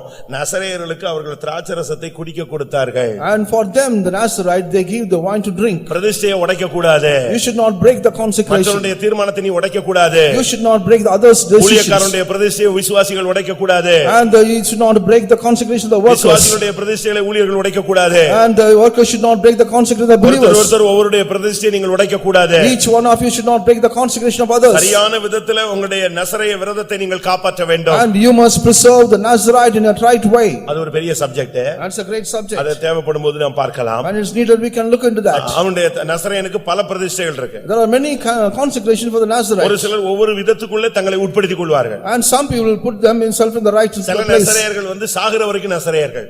And for certain Nazarite, they will be Nazarite until ஒரு death. சில நசரேயர்கள் அப்படி அல்ல, ஒரு குறிக்கப்பட்ட காலம் வரைக்கும் நசரேயர்கள். And some people are Nazarite will appointed time. நான் திரும்பவும் சொல்றேன், I want to repeat it. Part time நசரேயர்கள் இருக்காங்க, ஃபுல் டைம் நசரேயர்கள் இருக்கிறாங்க. There are part-time Nazarite as well as full-time Nazarites. ஒரு டைம் வரைக்கும் அவங்க அப்படி இருந்துட்டு அந்த அதுக்கு பிறகு சாதாரண மனுஷங்களா மாறிடுவாங்க. They will be as a Nazarite for little time and appointed time, again they will become ஆனால் ordinary. சிம்சோன் பிறந்ததிலிருந்து முடிவு வரை நசரேயனாய் இருக்க வேண்டியவன். And there is another man that is who is right from his birth till his death. அவனுடைய பிரதிஷ்டை உடைந்தபோது அவனுடைய வாழ்வு எவ்வளவு கேவலமாய் போனது என்று நமக்கு தெரியும். We know very well as soon as he broke all the consecration what kind of thing was உன்னுடைய கடந்த கால வீழ்ச்சிக்கு காரணம் உன்னுடைய பிரதிஷ்டையை நீ உடைத்தது. And the last time the fall of your reason is உன்னுடைய தெய்வீகத்தை நீ இழந்து போனதுக்கு காரணம் நீ பண்ண பிரதிஷ்டைகளை அநேகத்தை நீ விட்டு விட்டாய். Because you have lost all the consecration because of this loss of divinity. சாமுவேலை குறித்து நீங்கள் படிச்சு பாத்தீங்கன்னா அவனும் ஒரு நசரேயன். And when you see about Samuel, he is also Nazarite. சாகும் வரை தன்னுடைய பிரதிஷ்டையை நஷ்டப்படுத்த அவன் இடம் கொடுக்கவில்லை. He did not give room so that he can lose all the Nazarite till his death. நம்மில் எத்தனை பேர் நசரேயர்களாக எழும்புகிறோம்? How many of you are rising up a Nazarite? நசரேயனுக்கு சில பிரமாணம் இருக்கு. There are certain laws for Nazarites. சில காரியத்தை தொட்டா தீட்டு. If it such this is defiled. தலையில முடியை எடுத்து சவரகன் கத்தி பட்டுட்டா தொலைஞ்சது. The razor is put on the head is defiled. திராட்சரசம் சம்பந்தப்பட்ட ஏதாவது குடிச்சிட்டா தின்னுட்டா முடிஞ்சது. If anything is drink about the wine, it is finished. சாவு பக்கத்துல போயிட்டாலே முடிஞ்சது. When you go very near to the death, it's finished. இப்படி சில பிரதிஷ்டைகள் அவனுக்கு இருந்தது. Such kind of certain laws and consecrations. நீங்க அப்படி ஏதாவது பிரதிஷ்டை பண்ணிருக்கீங்களா? Have you consecrated like this? உங்களுடைய விசுவாச வாழ்க்கைக்காக, And for your faithful உங்களுடைய life, பரிசுத்த வாழ்க்கைக்காக, for the life of holiness, உங்களுடைய ஜெப வாழ்க்கைக்காக, for the life of prayer, உங்களுடைய ஆவிக்குரிய வாழ்க்கைக்காக, for your spiritual life, உங்களுடைய தெய்வீகத்திற்காக, for your divinity spiritual life. நீங்கள் எத்தனை பேர் உங்களை நீங்கள் பிரதிஷ்டைக்கு உட்படுத்தி இருப்பீர்கள்? How many of you put yourself in the consecration? Bible படிக்கிறேன்னு சொன்னீங்க, அதையாவது ஒழுங்கா செய்யு. And you made a consecration to read the word of God, you do it right. உபவாசம் எடுப்பேன்னு சொன்னீங்க, அதையாவது உருப்படியா செய்யு. And you are consecrated to be fast for one time, you pay ஒழுங்கா faithful. கூட்டத்துக்கு வருவேன்னு சொன்னீங்க, அதையாவது உருப்படியா செய்யு. You will be regular to the meetings, you do that, at least that. அப்படி வந்தா 9 மணிக்காவது வா. At least you come to 9 o'clock. 11:15 வராதே. Do not come at 11:15. தயவு செய்து நான் சொல்றதை யாரும் தப்பா விளங்கிர கூடாது. லேட்டா வந்தவங்க எல்லாம் ஐயோ என்னைய தான் சொல்லிட்டாரு உன்னைய தான் சொல்லிட்டாரு அதனால நான் வரவே மாட்டேன்னு ஓடக்கூடாது. உன்னைய தேவன் விடவும் மாட்டார். Do not misunderstand about my saying that you have said you and me, but Lord will not leave you. 3 hours அந்த டைம் நீங்க ஸ்பெண்ட் பண்ணுங்க, கர்த்தருக்காக ஒப்பு கொடுங்க. 3 hours you surrender for the sake of the Lord. ஒரு சின்ன பிரதிஷ்டை பண்ணாலும் அதுல உண்மையா இருந்து பழகுங்க. If you make a small consecration, you be faithful on கொஞ்சத்தில் that. உண்மையா இருந்தால் உன்னை அநேகத்தில் நான் அதிகாரியாய் வைப்பேன். If you are faithful in the little thing, I will make you a master in many things. புலம்பல் 4 அதிகாரம் 7 வசனம் என்ன சொல்லுகிறது? What does the lamentation for ஒரு man நசரேயனுடைய says? தன்மை என்ன? What is the nature of Nazarite? புலம்பல் 4:7 4:7 of lamentation. அவளுடைய நசரேயர் உறைந்த மலையை பார்க்கிலும் சுத்தமும், பாலை பார்க்கிலும் வெண்மையும், பவளத்தை பார்க்கிலும் சிவப்பும், இந்திர நீலத்தை பார்க்கிலும் மேனியுமாயிருந்தார்கள். Her Nazarites were purer than snow, they were whiter than milk, they were more ruddy in body than rubies, their polishing was as of sapphire. அவங்க எப்படிப்பட்டவர்கள்? What kind of people they were? உறைந்த மலையை பார்க்கிலும் சுத்தமானவர்கள். And they were whiter than the snow. உன்னுடைய பிரதிஷ்டை உன்னை சுத்தமாய் மாற்ற வேண்டும். Your consecration should be made as a purer. அடுத்து பாலை பார்க்கிலும் வெண்மை. Nextly, whiter than milk. உன்னுடைய வாழ்க்கை ஒரு பரிசுத்தமான ஒரு தெய்வீக தன்மைக்குள்ளே வர வேண்டும். And your life should come in all divinity and holiness. நீ ஒரு மீட்கப்பட்டவன், சிவப்பாய் மாற வேண்டும். And you are a redeemed person, you must make us a ruddy. இப்படிலாம் பல விதங்கள் சொல்லப்பட்டிருக்கிறது. Like that in many ways it is mentioned. பிரதிஷ்டை தான் உன்னுடைய லைஃப் ஸ்டைல மாத்தும். Only a consecration change your lifestyle. பிரதிஷ்டை இல்லனா உன்னுடைய லைஃப் மாறாது. If you do not have the consecration, you will not have the life. உன்னுடைய சாப்பாட்டுல ஒரு பிரதிஷ்டை இருக்கணும். You need a consecration. உன்னுடைய Dressல ஒரு பிரதிஷ்டை இருக்கணும். In your dress you need a உன்னுடைய consecration. தூக்கத்துல ஒரு பிரதிஷ்டை இருக்கணும். In your sleep you need a consecration. நீங்க பைபிள்ல படிச்சு பாருங்க. You just read the word of God. எலியாவை எப்படி கண்டுபிடிக்கிறது? How can I see Elijah? எலியாவை எப்படி கண்டுபிடிக்கிறது? How can I see அவன் Elijah? போட்டுக்கிற Dress தான். Only through his dress. ஒரு ராஜாவுக்கு வேலைக்காரன் போகும்போது இவன் ஒரு தீர்க்கதரிசனம் சொல்லி அனுப்பினான். While he was going with the servant, he told a prophecy. அவன் கேட்டா யார் இத சொன்னது? And who did say that about it? பேர் தெரியல. No. அப்ப அவன் என்ன Dress போட்டுருந்தான்? What kind of dress he அப்ப அவன் had? சொல்றான் இந்த Dress போட்டுனார். அப்ப அவன் யாரு? Eliada. And he put such kind of dress, that means that he is Elijah. யோவான் ஸ்நானகனுக்கு ஒரு அடையாளம் இருந்தது. For John the Baptist he had a அது sign. அவனுடைய dress. Dress. அவனுடைய சாப்பாடு எப்படி இருந்தது? What was his meal? வெட்டுக்கிளியும் காட்டு தேனும். Only the wild honey and the ஒரு grass of. தீர்க்கதரிசியை கர்த்தர் கூப்பிட்டு சொன்னாரு, Calling one prophet, he said, நான் சொல்ற வரைக்கும் நீ ஒன் சைடா தான் படுக்கணும்னாரு. and as long as I say, you must stay one side only. படுக்கிறதுல கூட நீ ஒன் சைடா படுக்கணும்னு ஒரு கட்டளை கொடுத்தாரு ஒரு இடத்துல. He gave a commandment that you should lie down only one side. ஒரு ஹின் அளவு தான் நீ இன்னைக்கு தண்ணி இத்தனை நாள் தண்ணி குடிக்கணும்னாரு. You must drink only to the amount of water is what I say. சும்மா காலையில எலும்புல இருந்து அரவை மிஷின் மாதிரி தின்னுகிட்டே இருந்தா பரலோகத்துக்கு கொண்டு விடுவாரா? Right from the early morning rising up, keep on eating means the Lord take you to heaven. அது வாட்டுக்கு தின்னுட்டே இருக்குது. Always eating. அது ஜெயமே கிடையாது. There is no victory. ஃபாஸ்டிங்கா செத்து போய்டுவானே. And I will die if I take it fasting. அப்படி இல்ல பிரியமானவர்களே. Not like that. சாப்பாட்டுல உனக்கு ஒரு ஜெயம் இருக்கணும். You need your victory in your meals. தூக்கத்துல ஒரு ஜெயம் இருக்கணும். You need a victory in your sleep. உன்னுடைய Dressல உனக்கு ஒரு ஜெயம் இருக்கணும். You need a victory in your dress. எல்லாத்துலயும் உனக்கு ஒரு ஜெயம் வேணும். அதுக்கு பேர் தான் ஜெய ஜீவியம். In all matters you need a victory, that's called a victorious life. தூக்கத்தை ஜெயிக்காதவன பரலோகத்துல கொண்டு போய் விட்டா என்ன ஆகுறது? And what will happen if you take the person you are not get சாப்பாட்டை ஜெயிக்கணும். you must overcome the means. Dressல ஒரு ஜெயம் வேணும். And you must overcome the dress. இஷ்டத்துக்கு உடுத்திட்டு போறதுக்கு இது ஒண்ணும் கேட் வாக்கோ இல்ல ஃபேஷன் ஷோவோ கிடையாது. It is not a fashion show dressing as you like. நல்லா புரிஞ்சுக்கங்க சத்தியத்தை. And clear understand the truth. நீ ஒரு நசரேயன். You are a Nazarite. கர்த்தரின் பொய்யமே நீ ஒரு தாய். Oh arm of the Lord, you are a mother. கர்த்தரின் பொய்யமே நீ ஒரு ஆசாரியன். Oh arm of the Lord, you are a priest. கர்த்தரின் பொய்யமே நீ ஒரு தீர்க்கதரிசி. Oh arm of the Lord, you are a prophet. கர்த்தருடைய பொய்யமே நீ ஒரு நசரேயன். Oh arm of the Lord, you are a Nazarite. நியாயாதிபதிகள் 3ஆம் அதிகாரம் 9ஆம் வசனம். 3:9 of Judges. நியாயாதிபதிகள் 3ஆம் அதிகாரம் 9ஆம் வசனம். Judges 3:9. இஸ்ரவேல் புத்திரர் கர்த்தரை நோக்கி கூப்பிட்ட போது கர்த்தர் இஸ்ரவேல் புத்திரரை ரட்சிக்கும்படி காலேபின் தம்பியான கேனாசுடைய குமாரனாகிய ஒத்னியேல் என்னும் ஒரு இரட்சகனை அவர்களுக்கு எழும்ப பண்ணினார். And when the children of Israel cried unto the Lord raised up a deliverer to the children of Israel, who delivered them, even Othniel the son of Kenaz, Caleb's younger brother. இங்கே ஒத்னியேல் என்கிற ஒரு இரட்சகனை எழும்ப பண்ணினார். The Lord made him to raise up Othniel, a deliverer. நாம் ஒவ்வொருவரும் இரட்சகர்களாக எழும்பணும். And each one of you should become righteous. நீங்க சத்தியம் கேட்டிருப்பீங்க, இயேசு ஒருவரே இரட்சகர். And you would have heard about the message that Jesus is a deliverer. அவர் உலக இரட்சகர். And he is the savior of this world. அப்படிதானே? யோவான் 4ஆம் அதிகாரம் அவர் உலக இரட்சகர். And he is the savior of this world.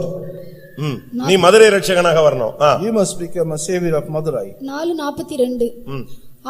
அந்த ஸ்திரியை நோக்கி உன் சொல்லி நிமித்தமல்ல அவருடைய உபதேசத்தை நாங்களே கேட்டு அவர் மெய்யாய் கிறிஸ்துவாகிய உலக இரட்சகர் என்று அறிந்து விசுவாசிக்கிறோம். மெய்யாய் கிறிஸ்துவாகிய உலக இரட்சகர். And surely he is the deliverer and he is the savior of this world. அவர் உலக இரட்சகர். நீ இருக்கிற இடத்துக்கு நீ ஒரு இரட்சகனாக மாறணும். And he is the savior of the world, but you must become the savior of the place where you are. ஒத்னியேலை கர்த்தர் அந்த நாட்களிலே இரட்சகனாக எழும்ப பண்ணினார். The Lord made Othniel to be a deliverer in those days. இரட்சகனுடைய வேலை என்ன? What is the occupation? ஜனத்துக்காய் யுத்தம் பண்ணுவது.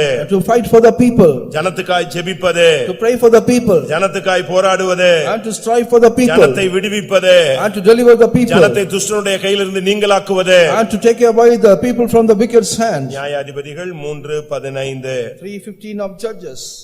இஸ்ரவேல் புத்திரர் கர்த்தரை நோக்கி கூப்பிட்ட போது கர்த்தர் அவர்களுக்கு பென்யமீன் கோத்திரத்தானாகிய கேராவின் மகன் ஏகூத் என்னும் இரட்சகனை எழும்ப பண்ணினார். பாருங்க, இன்னைக்கு அடுத்து ஒரு இரட்சகனை கர்த்தர் எழும்ப பண்றார். And here the Lord is raising up another. ஏன் இந்த இரட்சகர்களை எழும்ப பண்ணினார்? Why the Lord made him such? அந்த இரட்சகர்கள் முன்னின்று யுத்தத்தை நடத்தி ஜெயத்தை கொடுத்து ஜனங்களுக்கு இளைப்பாறுதலை கொண்டு வந்தார்கள். And those deliverers, they were put in the battle in the place. நாம் ஜெபத்திலே இரட்சகர்களாக நிற்க வேண்டும். And we should be delivered in the church. நீயும் நானும் ஒரு இரட்சகர். And you and me are a saviors. நாம் இரட்சகர்கள். And we are deliverers. கர்த்தர் இந்த தேசத்துக்கு நம்மை ஒரு இரட்சகர்களாக ரட்சிக்க கூடியவர்களாக கர்த்தர் நம்மை மாற்றி வைத்திருக்கிறார். The Lord has changed us as a people of deliverer in this land. ஏசாயா 19ஆம் அதிகாரம் 20ஆம் வசனத்தை பார்க்கும் பொழுது in 19:20 of Isaiah, when we see that இரட்சகர்களை கர்த்தர் எழும்ப பண்ணும்போது என்ன நடக்கும்? What will happen when the Lord made such kind of people? அவர்களுக்கு ஒரு இரட்சகனையும் ஒரு பலவானையும் அனுப்பி அவர்களை விடுவிப்பார். And he will deliver the people by raising up as deliverer. ஜெபத்தினால உபவாசத்தினால ஜனங்களை விடுவிப்பவன் ஒரு இரட்சகன். Through prayer and fasting a people making the deliverer, and he is a deliverer. இன்றைக்கு எத்தனை பேர் அப்படிப்பட்ட ஊழியத்தை நாம் செய்கிறோம்? How many of you are doing such kind of ministry? ministry. நம்ம குடும்பத்துக்காக நம்ம போராடுறோம். And we are striving only for our family. தேவனுடைய ஜனத்துக்காக போராடுகிறவர்கள் யார்? And who are the people striving for the church of the people of Othniel God? Ehud இவங்க எல்லாம் கர்த்தருடைய ஜனங்களுக்காக எழும்பினவர்கள். And Othniel and Ehud, the people who rose up for the Lord. அவர்களுக்கு குடும்பங்கள் இருந்தது. They had families. சந்ததிகள் இருந்தது. They had generations. ஆனாலும் தேவ ஜனங்களுக்காக அவர்கள் எழும்பி ரட்சகர்களாக எழும்பினார்கள். For the people of God, they rose up as a deliverers. ரட்சகர்களை தேவன் எழுப்புகிற நோக்கம் என்ன?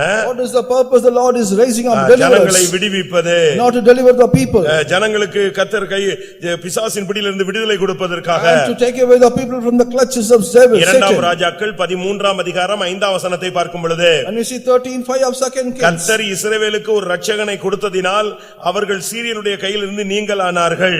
Because the Lord gave them deliverers, they were able to deliver from the people of God. ஆனபடியால் இஸ்ரவேல் ஜனங்கள் முன்போல் இளைப்பாறுதலோடு கூடாரங்களில் தங்கி இருந்தார்கள். And only because of these the people have Israel were in the state of மதுரைக்கு நீ ஒரு Ratchagan. for the Madurai you are another. நீ இருக்கிற கிராமத்துக்கு நீ ஒரு Ratchagan. The place where the world village நீ you are வேலை deliverer. பார்க்கிற இடத்துல நீ ஒரு Ratchagan. And in the appointed place you are நீ deliverer. ஊழியம் செய்கிற இடத்துல நீ ஒரு Ratchagan. The place where you are ministering you are a deliverer. நீ ரட்சகனாய் மாறினாதான் சீயோனுக்கு போய் சேர முடியும். Only when you become as a deliverer you can reach நீ Zion. ரட்சகனாய் மாறினாதான் எருசலேமிலே கால் வைக்க முடியும். Only when you become a deliverer you can step into the New Jerusalem. ஓபதியா 21ஆம் வசனத்தை பார்க்கும் பொழுது Obadiah chapter 21ஆம் வசனம் 21 of Obadiah. ஓபதியானா ஒரே அதிகாரம் தான். வாசிங்க. ஏசாவின் பர்வதத்தை நியாயம் தீர்ப்பதற்காக இரட்சகர்களே சீயோன் பர்வதத்தில் வந்தேறுவார்கள். ஏசாவின் பர்வதத்தை நியாயம் தீர்க்க இரட்சகர்கள் எங்க வந்து ஏறுவார்கள்? சீயோன் பர்வதத்தில் வந்து ஏறுவார்கள். And deliverer will come rise up from the mountain. இரட்சகர்களுக்கு மாத்திரமே ஊழியத்துல இருந்தாலும் சபையில இருந்தாலும் ரட்சகர்கள் மட்டும்தான் சீயோனுக்கு எருசலேமுக்கு வந்து சேர முடியும். And only the deliverers can reach up to Zion and Jerusalem. எல்லாரும் கண்களை மூடுவோம். Close your eyes. நீங்கள் கர்த்தருடைய புயமாய் எழும்புங்கள். And you rise up as the arm of the Lord. மறுபடியும் சத்துரு உன்னை கண்டு நடுங்க வேண்டும். And again the enemy should pride about you. மறுபடியும் நீ ஜெபிக்கும் பொழுது பிசாசு ஓட வேண்டும். Again when you pray the Satan will மறுபடியும் நீ flee. உன்னுடைய பிரதிஷ்டைக்குள் வர வேண்டும். Again you must come into your consecration. மறுபடியும் கர்த்தருடைய வார்த்தையை நீ பேச வேண்டும். Again you must speak the word of God. மறுபடியும் உன்னுடைய பரிசுத்த வாழ்க்கையை நீ காத்துக்கொள்ள வேண்டும். Again you must preserve the life of holiness. மறுபடியும் பெலிஸ்தர்கள் உன்னை கண்டு நடுங்க வேண்டும். Again the Philistines should tremble about you. இன்னைக்கு எத்தனை பேர் கர்த்தருடைய புயமாய் எழும்ப போகிறீர்கள்? How many of you going to rise up as the arm of the Lord? அப்படி எழும்பினால் நாம் சீயோனை எருசலேமை வந்து சந்திக்க முடியும். And if you rise up like this we can meet Zion and Jerusalem. எழும்பு எழும்பு பெலன்கொள் கர்த்தருடைய புயமே பூர்வ நாட்களைப் போல எழும்பு. Awake awake oh the child of God, you rise up as ancient days. இந்த கூட்டத்திலே கர்த்தர் அநேகரை தாயாய் மாற்ற போகிறார். In this meeting Lord is going to change many people as அநேகரை a mother. ஆசாரியர்களாக எழும்ப பண்ண Lord போகிறார். is going to make many people as a priest. அநேகரை நசரேயர்களாக எழும்ப பண்ண போகிறார். And going to make us deliverers. இந்த வருஷத்தின் துவக்கத்திலே உன்னை தீர்க்கதரிசியாய் கர்த்தர் எழும்ப பண்ண போகிறார். Beginning of this year Lord is going to make us a prophet. கர்த்தர் உன்னை இரட்சகனாக அபிஷேகம் பண்ண போகிறார். God is going to anoint you as a deliverer. கர்த்தாவே நான் உமக்காக எழும்ப விரும்புகிறேன் என்று சொல்லுகிறவர்கள் கண்களை மூடி நெடுமுழங்கால் போடலாம். People want to say the Lord I want to go to rise up means you kneel down and close your eyes. தேவன் தன்னுடைய ஜனத்தை எழும்பும்படியாக அவர் போராடிக் கொண்டிருக்கிறார். The Lord is struggling so that you can be raised up for him. நீ என்றைக்காக கர்த்தருக்காக எழும்பி கிரியை செய்ய போகிறாய்? When you are going to rise up for the Lord and work. எழும்பு எழும்பு சீயோனே உன் வல்லமையை தரித்துக்கொள். Awake awake O Zion, rise up and put on எழும்பு the strength. எழும்பு பரிசுத்த நகரமே உன் அலங்கார வஸ்திரத்தை எருசலேமே உடுத்திக்கொள். And awake awake O Jerusalem, put on the garment. கர்த்தர் உன்னை எழும்ப வைக்க விரும்புகிறார். God wants to rise you up. அவருக்கு மறுபடியும் சத்துருவை சர்ப்பத்தை நசுக்க விரும்புகிறார். And he again he wants to bruise the Satan the serpent. சமாதானத்தின் தேவன் சாத்தானை உங்கள் கால்களின் கீழே நசுக்கி போட விரும்புகிறார். And the God of peace wants to put you all the trample under your feet. கர்த்தருக்காக எழும்ப விரும்புகிறவர்கள் கண்களை மூடுங்கள். And the people want to rise up for the Lord, close your eyes. கர்த்தர் ஒரு கூட்டத்தை எழும்ப பண்ண போகிறார். Lord is going to rise up one group. ஒன்று நீ எழும்ப வேண்டும், இல்லாவிட்டால் கர்த்தர் உன்னை எழும்ப பண்ண வேண்டும். And once you must rise up, all the Lord you said make you to rise up. இது மௌனமாய் இருக்கிற காலம் அல்ல. And it's not the time that we have to silence. இது முடங்கி கிடக்கிற காலம் கிடையாது. It's not the time that we have to sleep. இது தேவனுக்காக எழும்பி நிற்க வேண்டிய காலம். This is the time that we have to rise up and stand for the God. எத்தனை பேர் கர்த்தருக்காக எழும்ப உங்களை ஒப்பு கொடுக்கிறீர்கள்? And how many are going to surrender not to rise up for the Lord? கர்த்தர் இந்த கால வேளையில உன்னோடு தான் பேசிக் The கொண்டிருக்கிறார். Lord is speaking to you this morning. உன்னுடைய பிள்ளைகளை கர்த்தர் நசரேயர்களாக எழும்ப பண்ண போகிறார். And the Lord is going to make us the children of நம்முடைய Nazareth. பிள்ளைகளில் அநேகரை தீர்க்கதரிசிகளாக எழும்ப பண்ண போகிறார். And many of the Lord is going to raise up as a prophets. நம்முடைய விசுவாசிகளில் அநேகரை தாயாய் எழும்ப பண்ண போகிறார். And many of our believers are going to rise up as a mothers. நம்முடைய ஜனங்களில் ஒரு கூட்டத்தை ஆசாரியர்களாக இரத்தத்தினால் கழுவப்பட்டவர்களாக எழும்ப பண்ண போகிறார். God is going to make many people as a priest and going to wash them. எல்லா ஊழியர்களையும் விசுவாசிகளையும் இரட்சகர்களாக எழும்ப பண்ண போகிறார். God is going to make all the believers as a deliverers. ஒரு வார்த்தை சொல்லு. And you speak one word. இயேசுவை பற்றி ஒரு வார்த்தை பேசு. You speak one word about Jesus. நீ கிறிஸ்தவன் என்பதை வெளிப்படுத்து. You reveal yourself as a Christian. அந்த நாகமானுடைய வீட்டிலே வேலை பார்த்த ஒரு இஸ்ரவேலின் சின்ன பிள்ளை ஒரு சுவிசேஷம் சொன்னாள். ஒரு பெரிய அற்புதம் நடந்தது. A small lad found in the house of Aman, he spoke a gospel there. எத்தனை பேர் அப்படி சொல்ல முடியும்? How many of you can say like this? கர்த்தாவே என்னையும் என்னுடைய பிள்ளைகளையும் என் சந்ததிகளையும் உமக்காக எழும்ப பண்ணுன்னு சொல்றவங்க கைகளை உயர்த்துங்க. And please raise up the people, Lord, raise me up, myself, my wife and all children. ஆமென். கர்த்தர் உன்னை எழும்ப பண்ணுவார். Lord will make you rise up. ஒன்னு நீ எழும்பணும் இல்லாட்ட தெய்வம் எழும்ப பண்ணணும். First you must rise up, or the Lord will make you to rise up. இந்த ரெண்டும் தேவன் செய்யக்கூடிய காரியம்தான். And both are things the Lord is able to do. நீ எழும்பிட்டா போதும் கர்த்தர் எழுப்பி விடுவார். And it is enough if you rise up, the Lord will do that. இன்னைக்கு கர்த்தர் அற்புதம் செய்ய ஆயத்தமாய் வந்திருக்கிறார். And he is ready to do the miracle. நீ தாயா எழும்பு.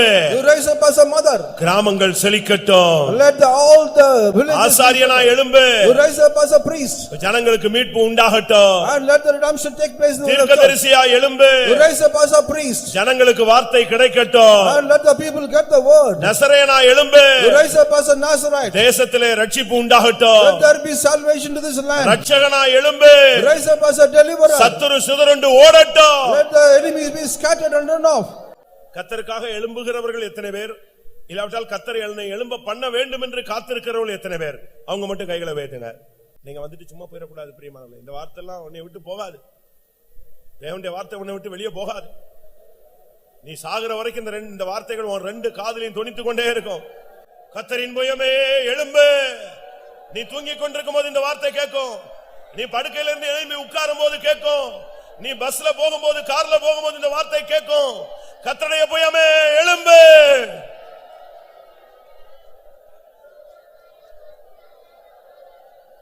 வாயை திறந்து கேளுங்க. கர்த்தாவே என் பிள்ளைகளை நசரேயர்களாக எழும்ப பண்ணும். என் பிள்ளைகளை தீர்க்கதரிசிகளாக எழும்ப பண்ணும். என் பிள்ளைகளை ஆசாரியர்களாக எழும்ப பண்ணும். என் பிள்ளைகளை ரட்சகர்களாக எழும்ப பண்ணும். கிராம ஊழியத்தை கர்த்தர் உன் கையில் கொடுத்திருந்தார். கிராமங்களை குறித்த ஒரு தரிசனம் உனக்கு இருந்தது. கிராமத்தை குறித்த சில வெளிப்படுத்தல்கள் இருந்தது. கிராமத்துக்காக ஜெபிக்க முடியாக நீ சில வருடங்களுக்கு முன்பாக ஏவப்பட்டிருந்தாய். ஆனால் நீயோ அதை அலட்சியம் பண்ணிவிட்டாய். இன்றைக்கு உனக்கு ஒரு வாய்ப்பு. இந்த வார்த்தை உனக்காக மறுபடியும் பேசப்படுகிறது. நான் உன்னை எழும்ப பண்ணுகிறேன். கிராமங்களுக்கு செல்லுங்கள். கர்த்தருடைய வார்த்தையை சொல்லுங்கள்.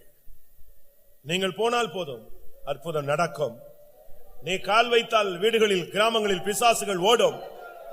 கர்த்தர் இன்றைக்கு உனக்கு ஒரு அபிஷேகத்தை தருகிறார். உன்னை எழும்ப பண்ணுகிறவர் கர்த்தர் அல்லவா? ஹல்லேலூயா, ஹல்லேலூயா. ஆம், யாராவது செய்யட்டும், யாராவது போகட்டும், என்னை விட்டுருங்கன்னு சொல்லாத. உன்னுடைய பிரதிபலன் இன்னொருத்தனுக்கு போயிடும். உன் கிரீடம் இன்னொருத்தன் எடுத்துட்டு போயிடுவான். உனக்குள்ளதை பற்றி கொண்டு உனக்குரியதை விட்டு விடாதே. உனக்குரிய ஒரு ஊழியம் உண்டு. உனக்குரிய ஒரு பிரதிபலனும் உண்டு. ஹல்லேலூயா.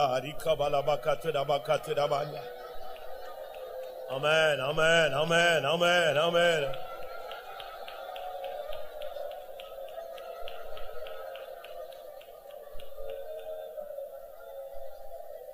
Hallelujah, hallelujah, amen, hallelujah, hallelujah, amen, amen, amen, amen, amen, hallelujah. இயேசுவுக்காக எதையாவது செய்யாவிட்டால் நாம் என்னத்தை பிரதிபலனாய் பெற்றுக்கொள்ள முடியும்? ஆமென். கர்த்தாவே என்னை எழும்ப பண்ணும், என்னை பலப்படுத்தும், எனக்கு ஒரு அபிஷேகம் தாரும்.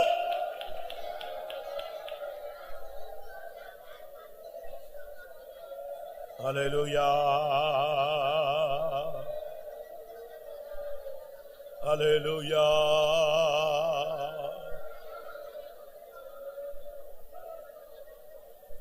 Hallelujah.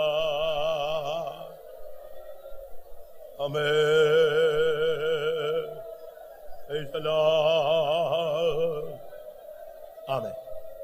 இன்னைக்கு கர்த்தர் 5 காரியங்களை கர்த்தர் உன்னோடு பேசி இருக்கிறார். இந்த 5இல் நீ எதுவாக எழும்பும்படியாக கர்த்தர் உன்னோடு போராடிக் கொண்டிருந்தார் என்று உனக்கு தெரியும்.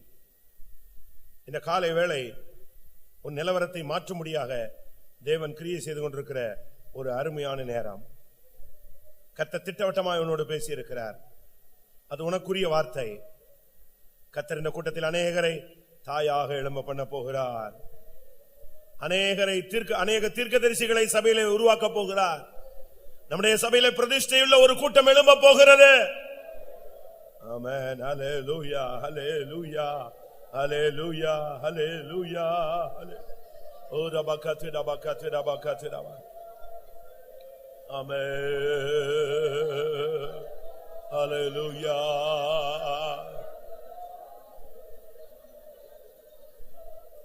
Hallelujah.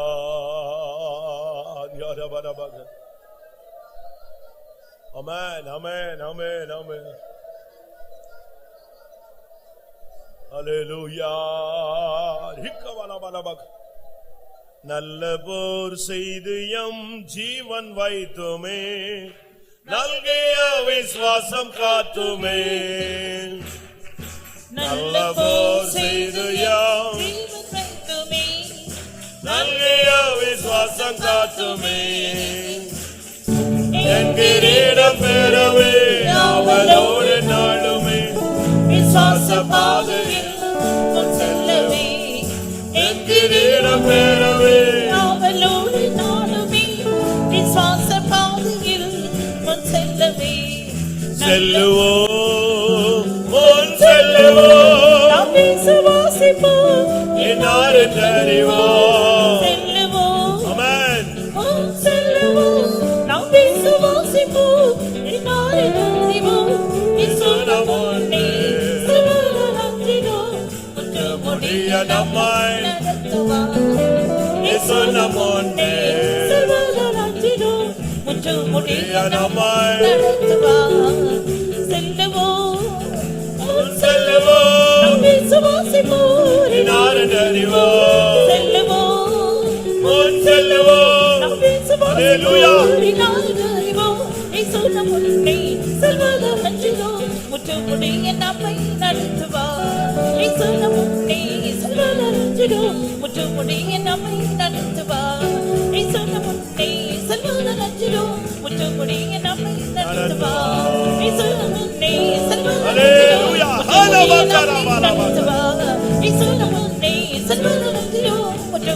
தெபொராளுக்குள்ளே இறங்கின அந்த வல்லமை நமக்குள்ளே இறங்கணும். எத்தனை பேருக்கு தேவை? ஒரு 2 நிமிஷம் டைம் எடுத்துக்கிறேன். தெபொராளுக்குள்ள இறங்கின அந்த சக்தி, அவள் சொல்றா, நான் தாயாக எழும்பும் அளவும், இஸ்ரவேலிலே நான் தாயாக எழும்பும் அளவும். எத்தனை பேருக்கு அந்த அபிஷேகம் தேவை? இந்த அபிஷேகம் வந்தா உன்னால உட்கார முடியாது. பிள்ளைக்கு சுகம் இல்லைன்னா தாய் தூங்குவாளா? ஜனங்கள் வேதனைப்படும் போது உன்னால தூங்க முடியுமா? தாயின் அபிஷேகம் உனக்குள் வரட்டும். ஹல்லேலூயா, ஹல்லேலூயா, ஆமென். சாமுவேலுக்குள்ள இருந்த நசரேயனின் ஆவி உனக்குள் வரட்டும். ஓ ரபகா திக்கரபகா திரவானியா. ஹல்லேலூயா, ஹல்லேலூயா. ஒத்னியேலுக்குள்ள இருந்த அந்த இரட்சகனின் அபிஷேகம் உனக்குள் வரட்டும். ஆமென், ஆமென். ஆம். ஏன் கர்த்தர் இந்த வார்த்தைகளை நம்மோடு பேசுகிறார்? இந்த நாட்கள் மதுரைக்கு ரட்சிப்பு தேவையான ஒரு காலம். பாழாய் போன கிராமங்கள் சீர்பட வேண்டிய காலம் இதுதான். தீர்க்கதரிசிகள் மதுரைக்கு தேவை, நசரேயர்கள் மதுரைக்கு தேவை, இரட்சகர்கள் சபைக்கு தேவை. கர்த்தர் இந்த கூட்டத்தில் அநேகரை முத்திரித்திருக்கிறார் என்று நான் விசுவாசிக்கிறேன். ஏனென்றால் தேவனுடைய வார்த்தை அந்தந்த ஆளுக்கு நேரா ரீச் ஆயிருக்கும். ஆமென். நசரேயர்களை நோக்கி அந்த வார்த்தை போயிருக்கும், தீர்க்கதரிசிகளை நோக்கி கர்த்தருடைய வார்த்தை போயிருக்கும், இரட்சகர்களை நோக்கி தேவனுடைய வல்லமை போயிருக்கும் என்று விசுவாசிக்கிறேன். ஓ தியாரா பாலா பாக்கரா பாக்கரா.